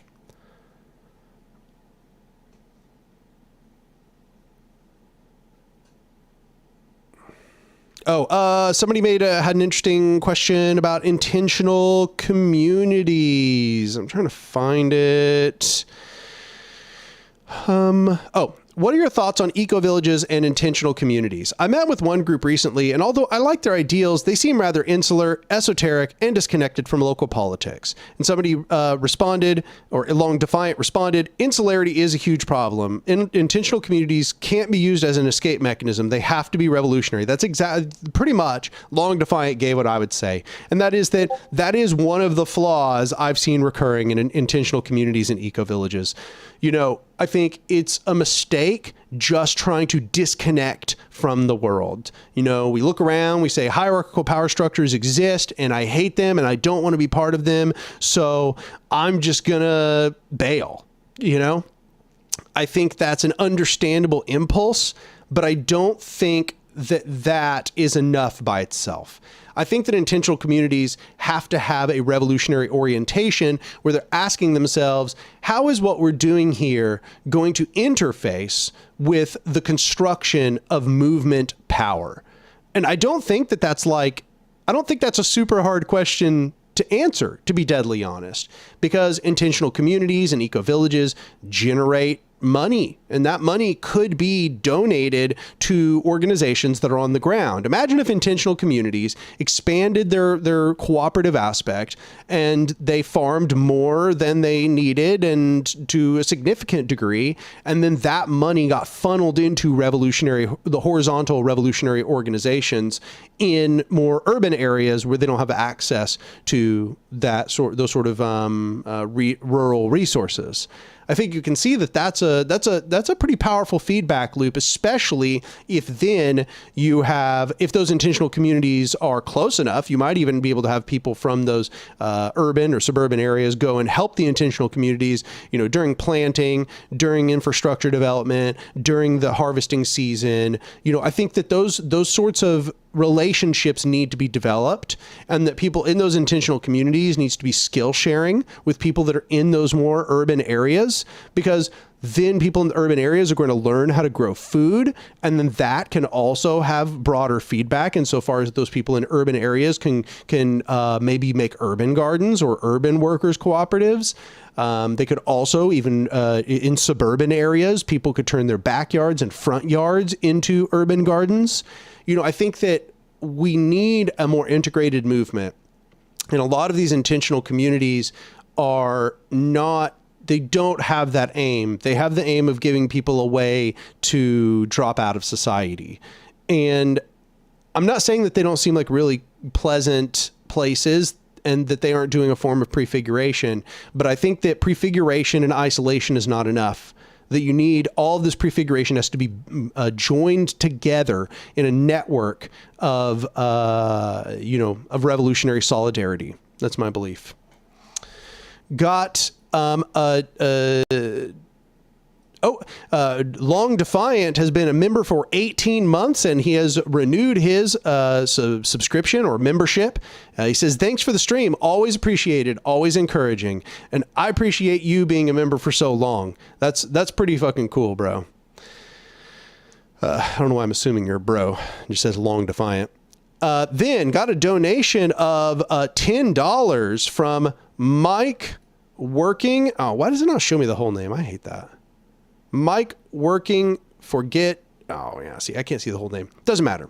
Mike says, what do you think about Midwest organizing principles that don't necessarily assume folks are on the libertarian left and start small with the goal of scaling up? Yeah, I think that's absolutely the right way to go when you're around people who are not ideologically aligned. It's kind of what I was saying earlier. You know, like, if you're in an area where you just know you don't have any allies around you, then you should organize with a clear recognition that there aren't allies around you. And instead ask yourself, where these people are currently at. How can I organize something that is meaningful in this context? You know, in the rural areas, as I was saying, I think that you have so much access to land that, and might add, expertise about how to interact with the land. That absolutely is a powerful asset. And people in urban areas, I got to tell you, there's so many people I meet that live in the cities or live in the suburbs that wish they had that kind of access to land, that wish there was even a place they could do anything. So much of the time, people email me or send me a message being like, I really want to start a community garden, but I have no place to start it. If you're in a rural area, you have the opposite problem. You have tons of places you could start it, but you don't have the people to start it. So what you're going to have to do is meet people where they're at. You're going to have to essentially find a place where everybody meets. That could be a local library. It often is. That could be a bar. That could be all kinds of things. And what you do is you go there and you like hand out pamphlets, or you give people QR codes and you link them to resources. You make a chat full of people that are in a specific little local area. You know, I don't know what your specific town is like, but I know a lot of little towns actually have like apartment buildings and stuff. Those can be a good place to try to find a bunch of people. That's what I would say. You're going to have to meet people where they're at. And, in a general sense, if you feel like you're not surrounded by allies, you need to not use radical terminology. Don't use jargon. I got to tell you ahead of time, you are not going to be able to purity test these people. That's just not going to happen. You cannot be rejecting every person who says some dumb, bigoted thing. You are going to have to be patient, and you're going to have to try to bring them along on the journey. And that's not to say that everybody is salvageable. Some people are really just terrible people. And you're going to have to be able to judge, is this person ignorant, or are they knowingly hateful and harmful? And that can be very difficult to discern, but you're going to have to develop an awareness of those two. And you're going to have to develop the patience and the emotional self-regulation to be able to talk with people that say things that you're probably going to be very, very upset with. Start small, build from there. Booty Broth says, bro is gender neutral. I would tend to agree.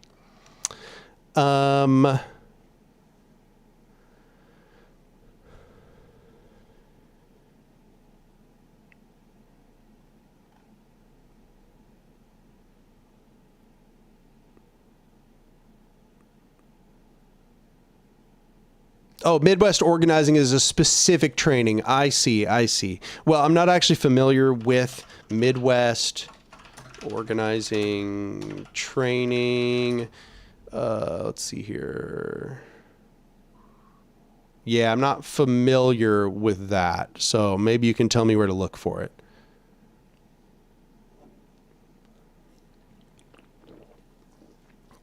Oh yeah, I should have mentioned another place where you can often meet a lot of people is your local church. And I know churches are also really dangerous places that have a lot of reaction. But sometimes they can be filled full of people that really just want to do something good, like really.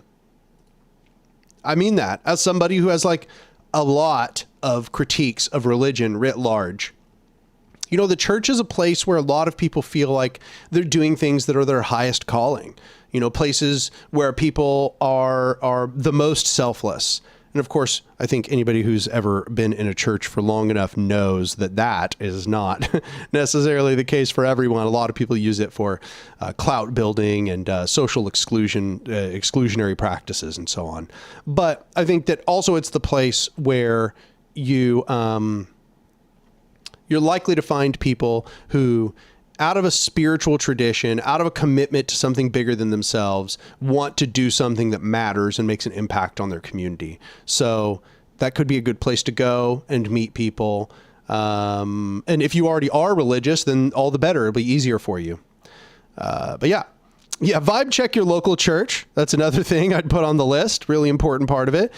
If you have a Unitarian Universalist church, going to give that one a big thumbs up. definitely go there. In fact, if you go to Unitarian Universalist church, they don't even care if you're an atheist. They'll happily accept you as an atheist into the congregation. Let's see here. I don't know if all of the free Patreon subscriptions are done, but there's the link again, just in case anybody needs it. Sam donated another $5 and he said, there are all kinds of denominations that are inclined to organizing. Unitarian Universalists, that's the one I mentioned, Catholic workers, some Methodists, definitely a lot of black churches. Yeah, if you have a black church in the area, generally black churches are going to be more progressive, but that is definitely not a guarantee. Yeah, as Nikolai says, it's often the core of many rural communities. It really is. It is the community center for most rural communities. So sometimes you just got to work with what you got. Okay, all the free memberships are gone. Gotcha. Thank you for becoming a funder, Yami Tsukino. That's Violet. Welcome to the YouTube niche. I missed something. It was about ADOS. Where was it? It was up above. I'm trying to find it. Dang, it was further back than I thought. Pattern editor? Oh, no, it's not there. Where is he? I think it was E. Wade.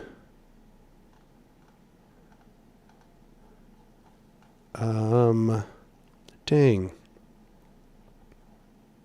It's kind of like directly associated because he was talking about, man, where did E-Wade?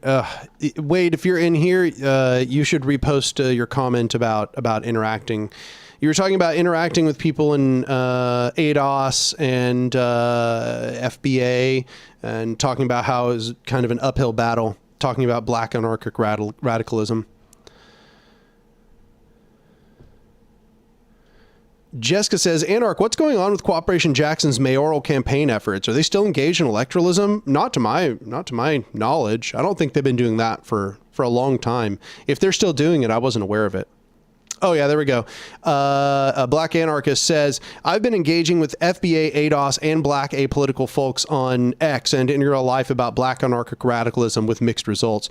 So, like, what are the mixed results? Like, I mean, I can imagine that some people aren't going to respond well to it. You know, it's not as if the Black community doesn't have a significant number of conservatives within it. And like, as everybody knows, like people who are like, you know, the Black excellence sorts who just want a Black capitalists in power and Black people at sitting at the table and so on. But I'm just interested to kind of know more about that.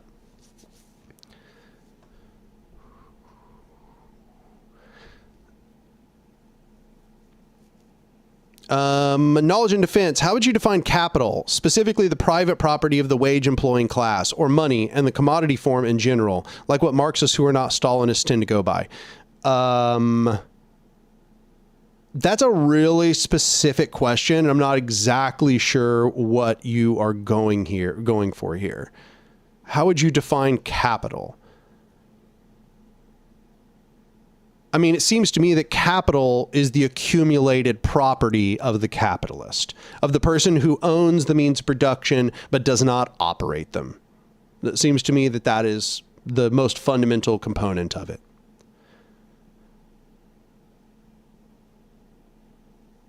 But yeah, I'm not exactly sure precisely what you're looking for with that question.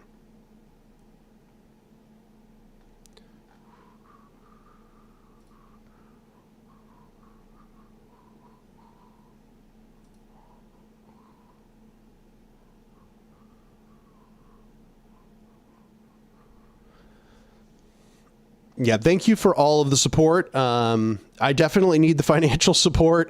You know, getting Lorenzo, I really thought that Lorenzo would be a small increase in the amount of money I had to spend, but it has not been. Turns out that it's expensive to own a second cat. But, you know, I just wanted Murray to be happy. Murray was just, kind of lonely, and I couldn't play with him as much as he needed to be played with. So I appreciate everybody helping out. And also I appreciate it because, it's kind of offsetting that, this is, once again, it's kind of like economically difficult time. And so, there's a significant number of people who aren't, are canceling their Patreon subscriptions. And, so I understand, it's just the news patrons really help offset that fact. So, it helps me continue doing this. I appreciate y'all enormously. I really, really do. Like I wouldn't even be able to do this if it weren't for y'all, or if I did it, it would be way, way, less productive. I would have to do so much less of this in order to make ends meet elsewhere. Special Beamkin says, "Hey, Anark, what do you think about organizing with indigenous tribes?" I think it's probably a good idea. I do think that people should be aware before they try to, okay, actually, here's the best way to start. There are many, many indigenous tribes in the United States and elsewhere. And they almost all have different political leanings, different sizes. They own different amounts of land. And so it's hard to make a generalized statement because some of them own very, very little land and they're very radical. Some of them own a huge amount of land and they're not very radical at all. In fact, that's kind of what you'll find is that the ones that own the largest amount of lands are often going to be the ones that have the most capitalist sort of orientation. And that doesn't mean that they still don't have a high value for cultural preservation, which can lead to a sort of radical orientation. And they do tend to be more social democratic by nature. But I think you'll find that there is a lot of native people who are way more capitalist than you think they are, So it's a mixed thing. You have to approach it on a case-by-case basis, but insofar as that you can, I think it's valuable because as well, you are that's a decolonial process, like helping the tribes, helping them get more land, helping them get more sovereignty, is an important process, but take it on a case-by-case basis. Black Anarchist says, individuals within my generation have been receptive to black anarchic radicalism and a kind of 50-50 type of thing. But unfortunately, the elders have been much more hard-headed. So like, what is the pushback you get? Is it just that is it hierarchical realism? They just don't believe an alternative is possible kind of thing. Brandon asks, what's your day job? How does Anark make money? Outside of this, I tutor. I'm a private tutor.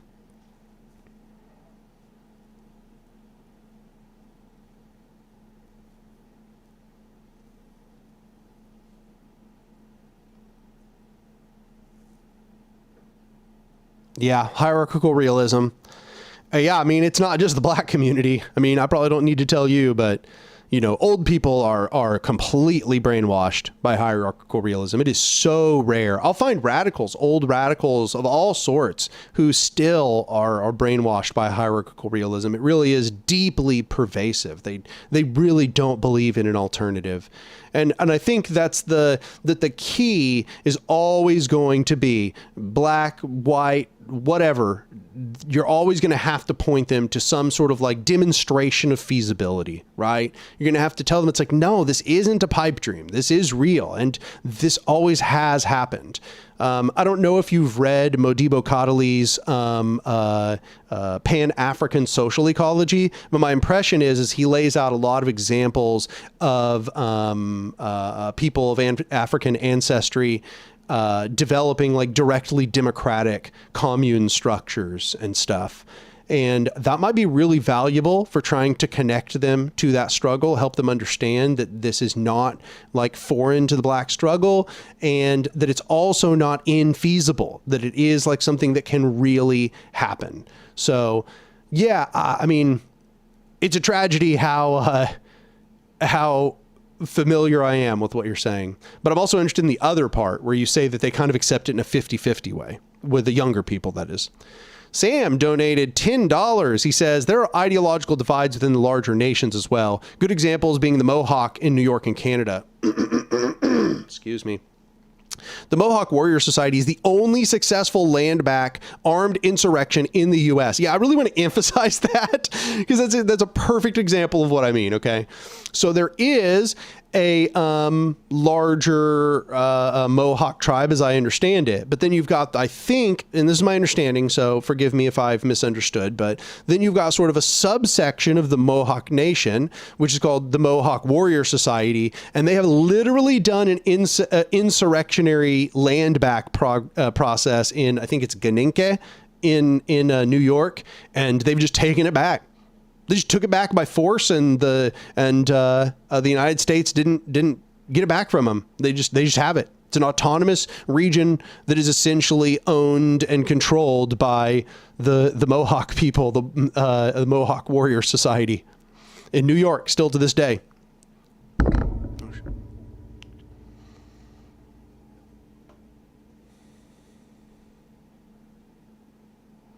And then we got Violet with another 5 Anark gift memberships. Damn, you're just giving them out. You're rich. You're rich, Violet. You're basically bourgeois.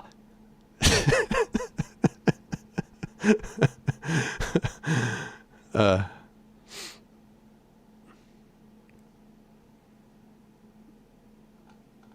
I appreciate it though. Look forward to you being back for game nights.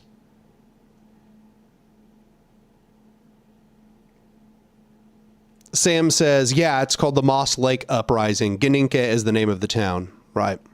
Pretty cool.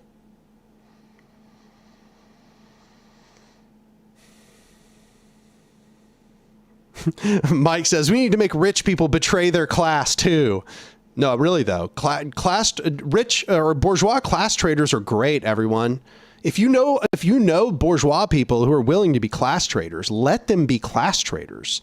There's a venerable tradition of bourgeois class traders on the left. Let them be. Bring them, let them give that money. Special Beamkin says, what I've noticed about the tribes in my area is that the elders are pretty liberal. Some are for big business, but the youth are radicalized, generally socialist and pro-Palestine. Yeah, that's a trend I'm seeing for sure. For sure. I'm seeing a big trend on that. Yeah, I mean, let's hope that they maintain that radicalism into old age. As we all know, that can kind of go one way or another. But yeah, no, absolutely. I've definitely seen that trend, especially here in Oklahoma.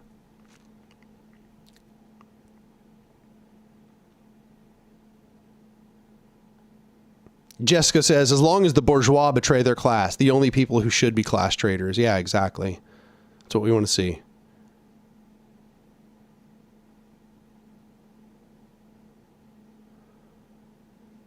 Booty Broth says, I was watching Hassan earlier and a chatter criticized the dictatorship of the proletariat. Hassan got annoyed and went on a rant about how revolutions are necessarily violent. Why do MLs think we hate violence instead of hierarchy? I don't really know. It's a completely mind numbing to me because on the other hand, they're going to say that anarchists are adventurists who are out doing terroristic violence all the time. And it's like, what? It's like, it's weird how on authority brained so many authoritarian leftists are.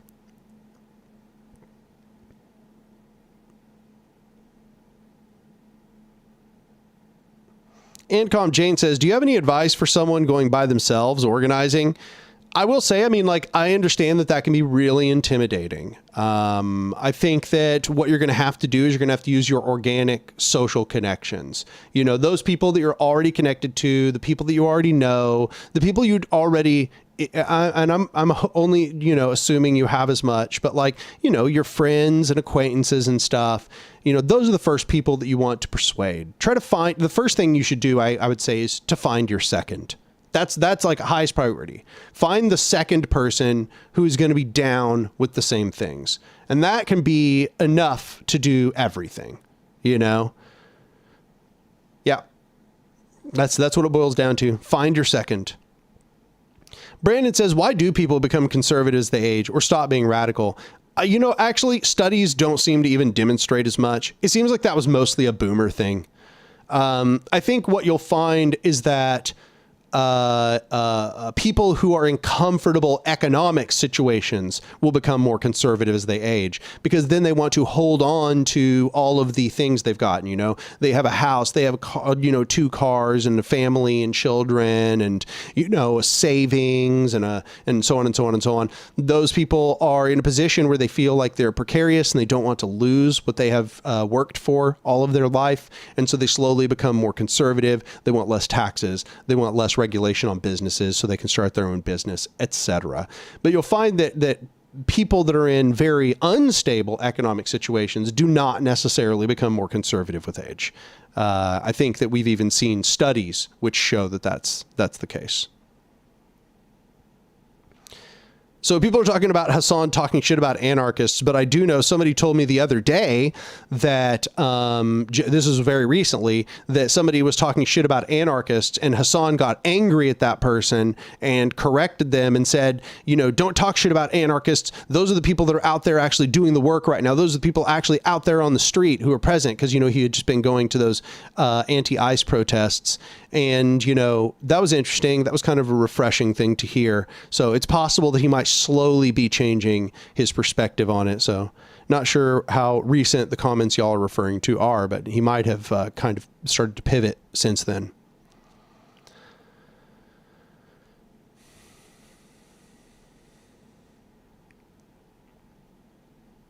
Black Anarchist, this is, wow, very related to what we were just saying. The 50-50 issue ends up coming down to not wanting to take too much risk, and I can't blame them. Yeah, no, I mean, that's what it really comes down to. It's interesting because in, you know, people, populations of people who are more likely to be oppressed, you'll find that you get like 2 extreme responses to that. Like one group is people who are like, no, I just want to keep my head down and I want to hide, you know, I don't want to bring attention to myself. And the other group is like, the ones who are just a little further along on the journey and they're like, oh, actually that doesn't work either. I'm not going to get to just hide. I don't get to just not go noticed. You know, things are going to get worse and worse and worse for me. My existence is a threat to this establishment. So I have to become willing to take risk. I have to practice bravery.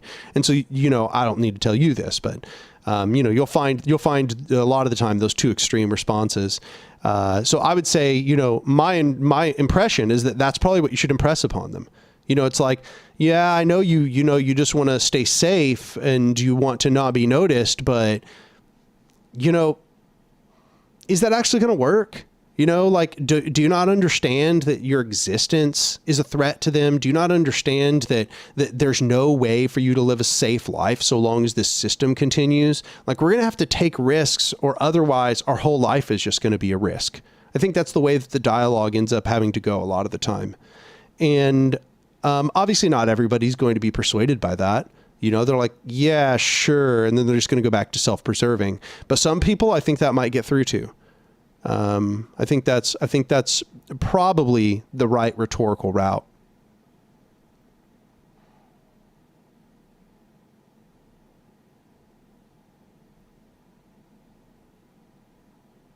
This is Revolution says, can you be a broke conservative? I feel like every kid that sees taxes taken out of their first paycheck becomes a libertarian until they're like 27. I don't know. I've not experienced that. I've always heard boomers. I'm not saying you're a boomer. I have no idea. But like, I've always heard boomers say that, like, yeah, wait until you pay taxes. I just never experienced that sensation. And I've never known anybody who experienced that sensation of like, oh no, they took taxes out of my paycheck. Like, I mean, I've heard of that happening. I just haven't experienced it really, you know?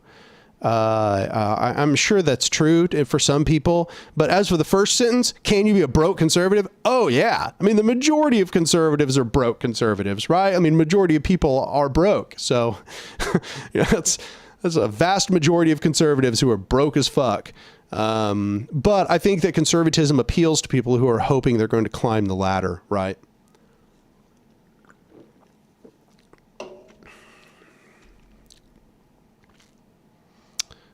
Yeah, Meineke Man says, I think he softened a bit ever since the Stop Cop City movement began. That's my impression as well. I think that as Hassan has actually begun to experience what it's actually like on the ground, not just in journalistic circles, he started to realize that the people who are doing the work are anarchists. And I hope that his evolution continues. I don't think we'll ever get an anarchist Hassan, but I think that we might get a Hassan who is more traditionally libertarian Marxist or just a libertarian socialist writ large. As I've said before, I'd be happy to talk with Hassan if ever given the opportunity, because I interpret in Hassan somebody who has a good heart and good intentions. So he's somebody that I don't think that if we had a disagreement, we would get into a shouting match. I think that we'd probably have a healthy discussion if we ever got the chance.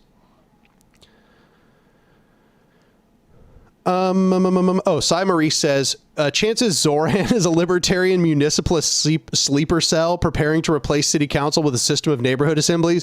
Damn, that'd be fucking sweet. Bro's like doing like straight, like Bookchin's late life dream. Like, I'd have to change my mind if he succeeded. Maybe not completely change my mind, but I have to at least accept that there was some example of it being successful. Chances, though, I'm giving that a 5% chance on that one. I'm going to say, because I did see him saying stuff about how the workers, you want better economic distribution under capitalism. Let the workers own the means of production. I was like, oh, buddy, I hear you. That was from way back, but before he was even in the race, I think. But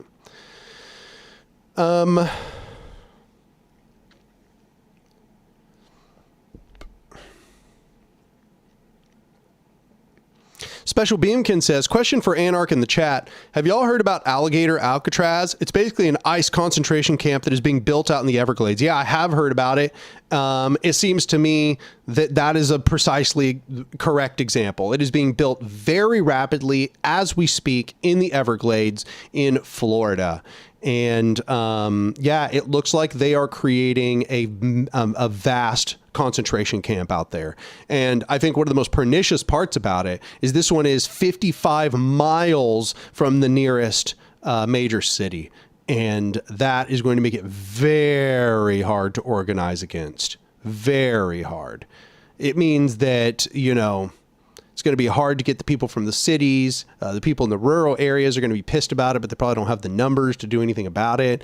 I think this is one of those times where an awareness raising campaign is meaningful. You've heard, if for those of you who've been listening to me for a long time, you know that I think that sometimes awareness raising campaigns are just a way for us to feel good about being radicals without getting anything done. But this is an example where we definitely need to do an awareness raising campaign. People need to know that it is being built, and they need to see the images, and we need to spread the information as much as is conceivably possible.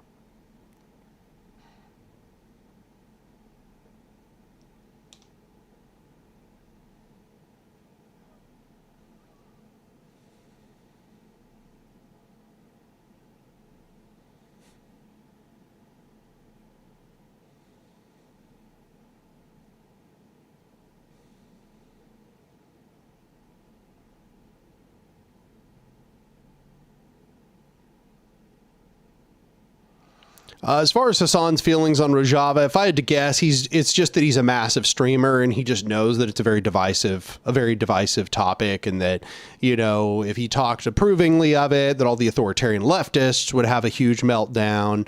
And if he made criticisms of it, he would be afraid that he would be talking, shit about a very large liberatory project. He's also from Turkey and he has citizenship there, and speaking approvingly of the PKK or the YPG or any associated part of that is like kind of dangerous as a Turkish citizen. So is Hassan a tanky? I mean, probably how most people would define it. Yeah. I think somebody else that describes him as a social democrat, that's accurate. He's a social democrat.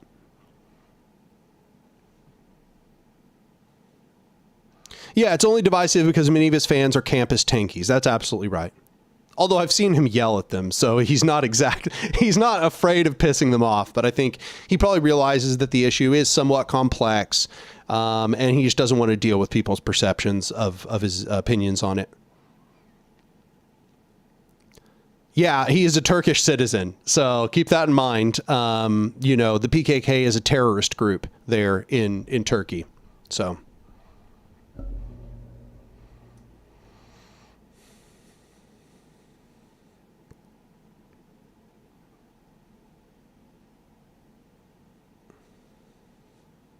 Sam says, I can assure you Zoran is not a municipalist and not sympathetic to libertarian socialism. He is on the social democrat Leninist spectrum in the DSA. Yeah, I mean, that's not shocking at all to me.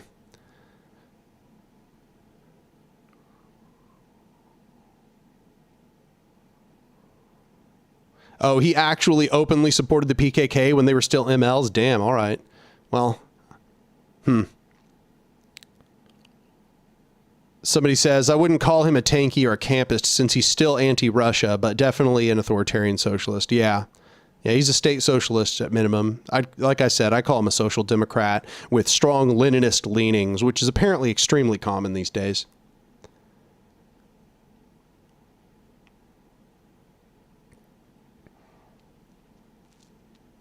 Hassan is a democratic socialist. Yeah, I mean, that's true. You know, he's a social democrat and his ideal would be like democratic socialism. Yeah. But I do have to leave relatively soon, so the stream's probably only got maybe another 10, 20 minutes left. Knowledge and Finn says, it's almost like Stalinism is reformist and not revolutionary. Yeah. Yeah. It's Leninism and Stalinism are always very, very popular among reformist-minded liberals.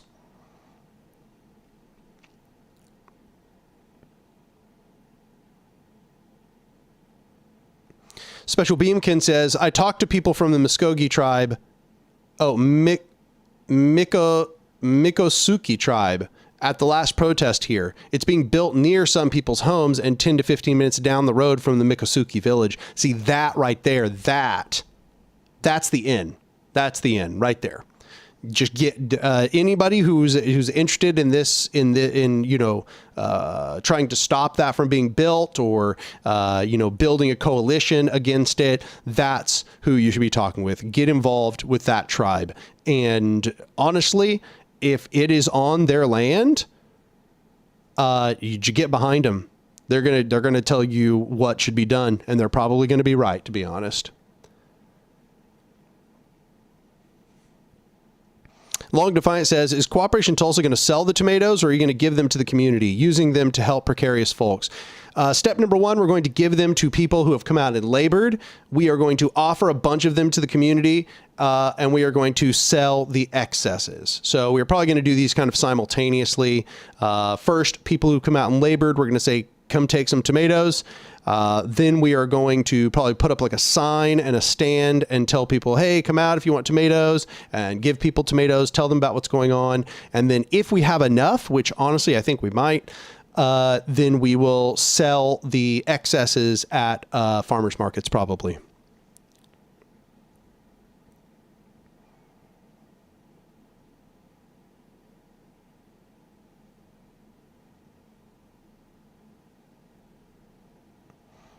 Brycey says, I wish Anarchist had Hassan's level of influence online.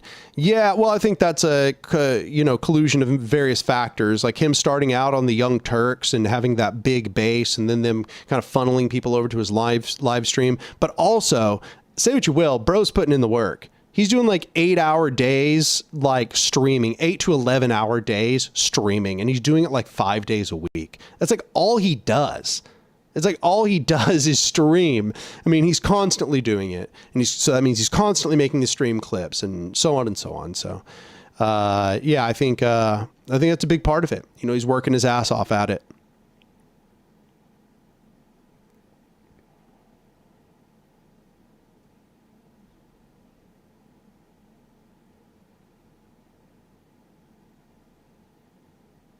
Jessica says, are we under-resourced? Is ML just an easier idea to communicate to more people? I don't think it's an easier idea to communicate to people. I think it's just appealing to a lot of people who are still, who are like down for like radical revolutionary stuff, but they still believe in the power of the state and the need for the state and so on. So I think that in that sense, it meets a lot of people where they're at and it doesn't ask them to move very far.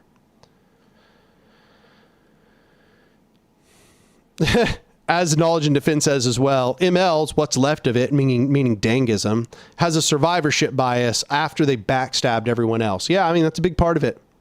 You know, there used to be all kinds of coalitions and then they essentially destroyed all of the ally coalitions and only made room for other authoritarian ideologies.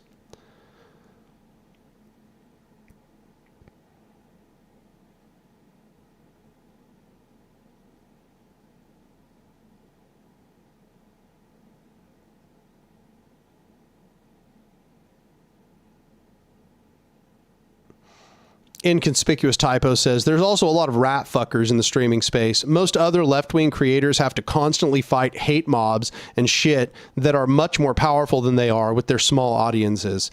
Yeah, I mean, I've talked before about how we have a lot of very toxic behaviors on the left. I don't know why people always want to tear down anybody who's like successful on the left. Knowledge and Defense says even most of the authoritarian ones were betrayed. Like Stalin literally purged every single one of the original Bolsheviks. Yeah, exactly. Nikolai says Marxist-Leninism is not easy to communicate, but democratic socialism is. Also true. Also thanks to Bernie, I think, to a big degree on that one.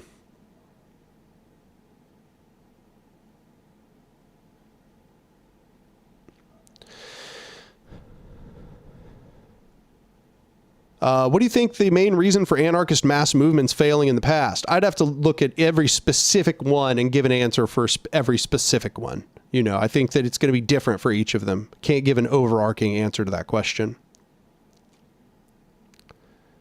Long Defiant says there's a little lawfare going on in the leftist streaming space. Klein is attacking a few folks. I don't think that Ethan is actually a leftist as far as I can see. But also, God, just what a tragic fall. What a tragic fall. I mean, I'll just say it openly, you know, I was subscribed to H3 Productions well before it was ever a big channel. And I used to be a huge fan of Ethan and Hila, and I watched all their stuff. And, you know, I really liked Ethan back then. And it's just been such a decline, you know, just watching him just become so much more vengeful and obsessively hateful. It's like there's so little left of that Ethan at this point.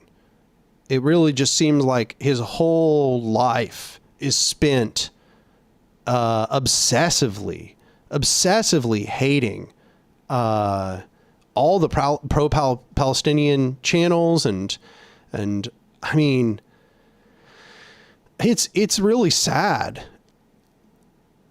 watching the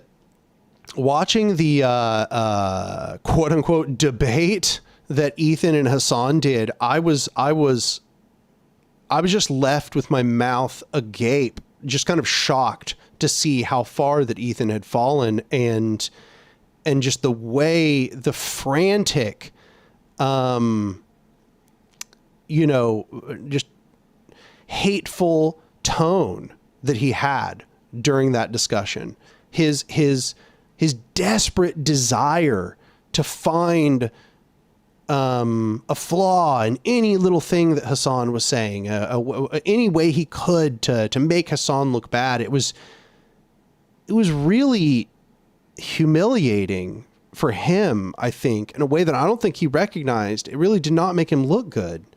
It was so desperate. It was so, I don't know. He's clearly not in a good place. He really is clearly not. He really needs to step back. Like he needs to take a break. Like I know that he probably feels like he can't take a break because he's been doing it for so long. He also probably has gotten so obsessed by this point that he thinks that if he takes a break, it'll like be a win for his enemies.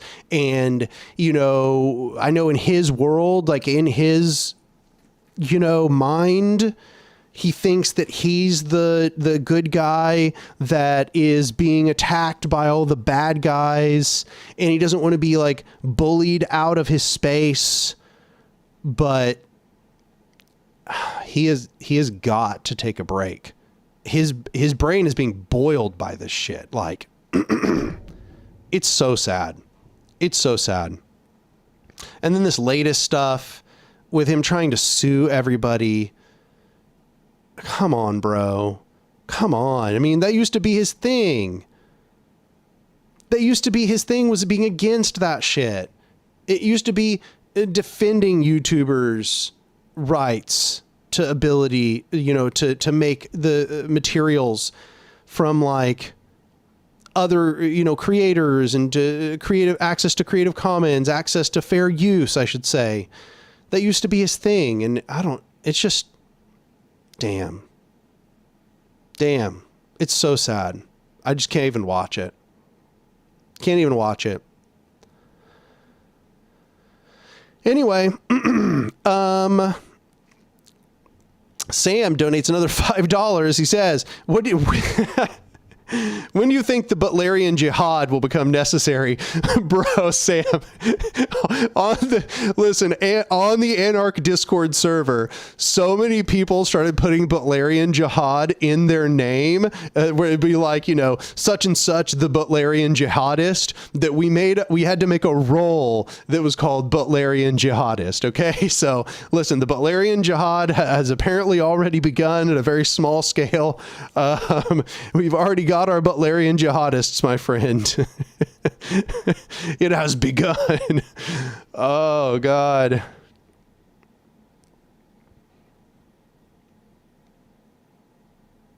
Yeah. Anyway, well, I need to call it the end of the stream because I do need to get ready.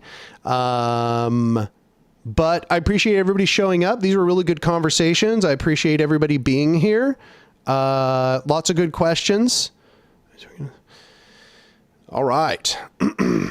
So that's it for the stream. However, I just want to tell everybody, if you want to support the work that I'm doing on the channel, please go over to my Patreon, become a patron for any amount, $2, $5, $7, $10, $12, $20, any amount you can spare is enormously helpful to the future of the channel. You know, I do not seek out sponsors. You might notice that's how so many channels make ends meet. They seek out sponsors. I do not. My money comes from my subscribers. It comes from my patrons. That is what allows me to do this channel. Even the ad revenue is negligible. It's the Patreon that fuels this channel. Also, of course, if you want to go over to means.tv and become a follower of Means TV or subscriber to Means TV, just don't forget to use my affiliate code, which is Anark, all capital letters, and that will give you a discount and will also give me a little bit of a cut of your subscription. And so that is another way to help me make money while also supporting a workers cooperative that is, you know, based around, it's a creators workers cooperative essentially. So yeah, no, it is also a good way to support the channel. I think that is about it for today. I appreciate everybody showing up.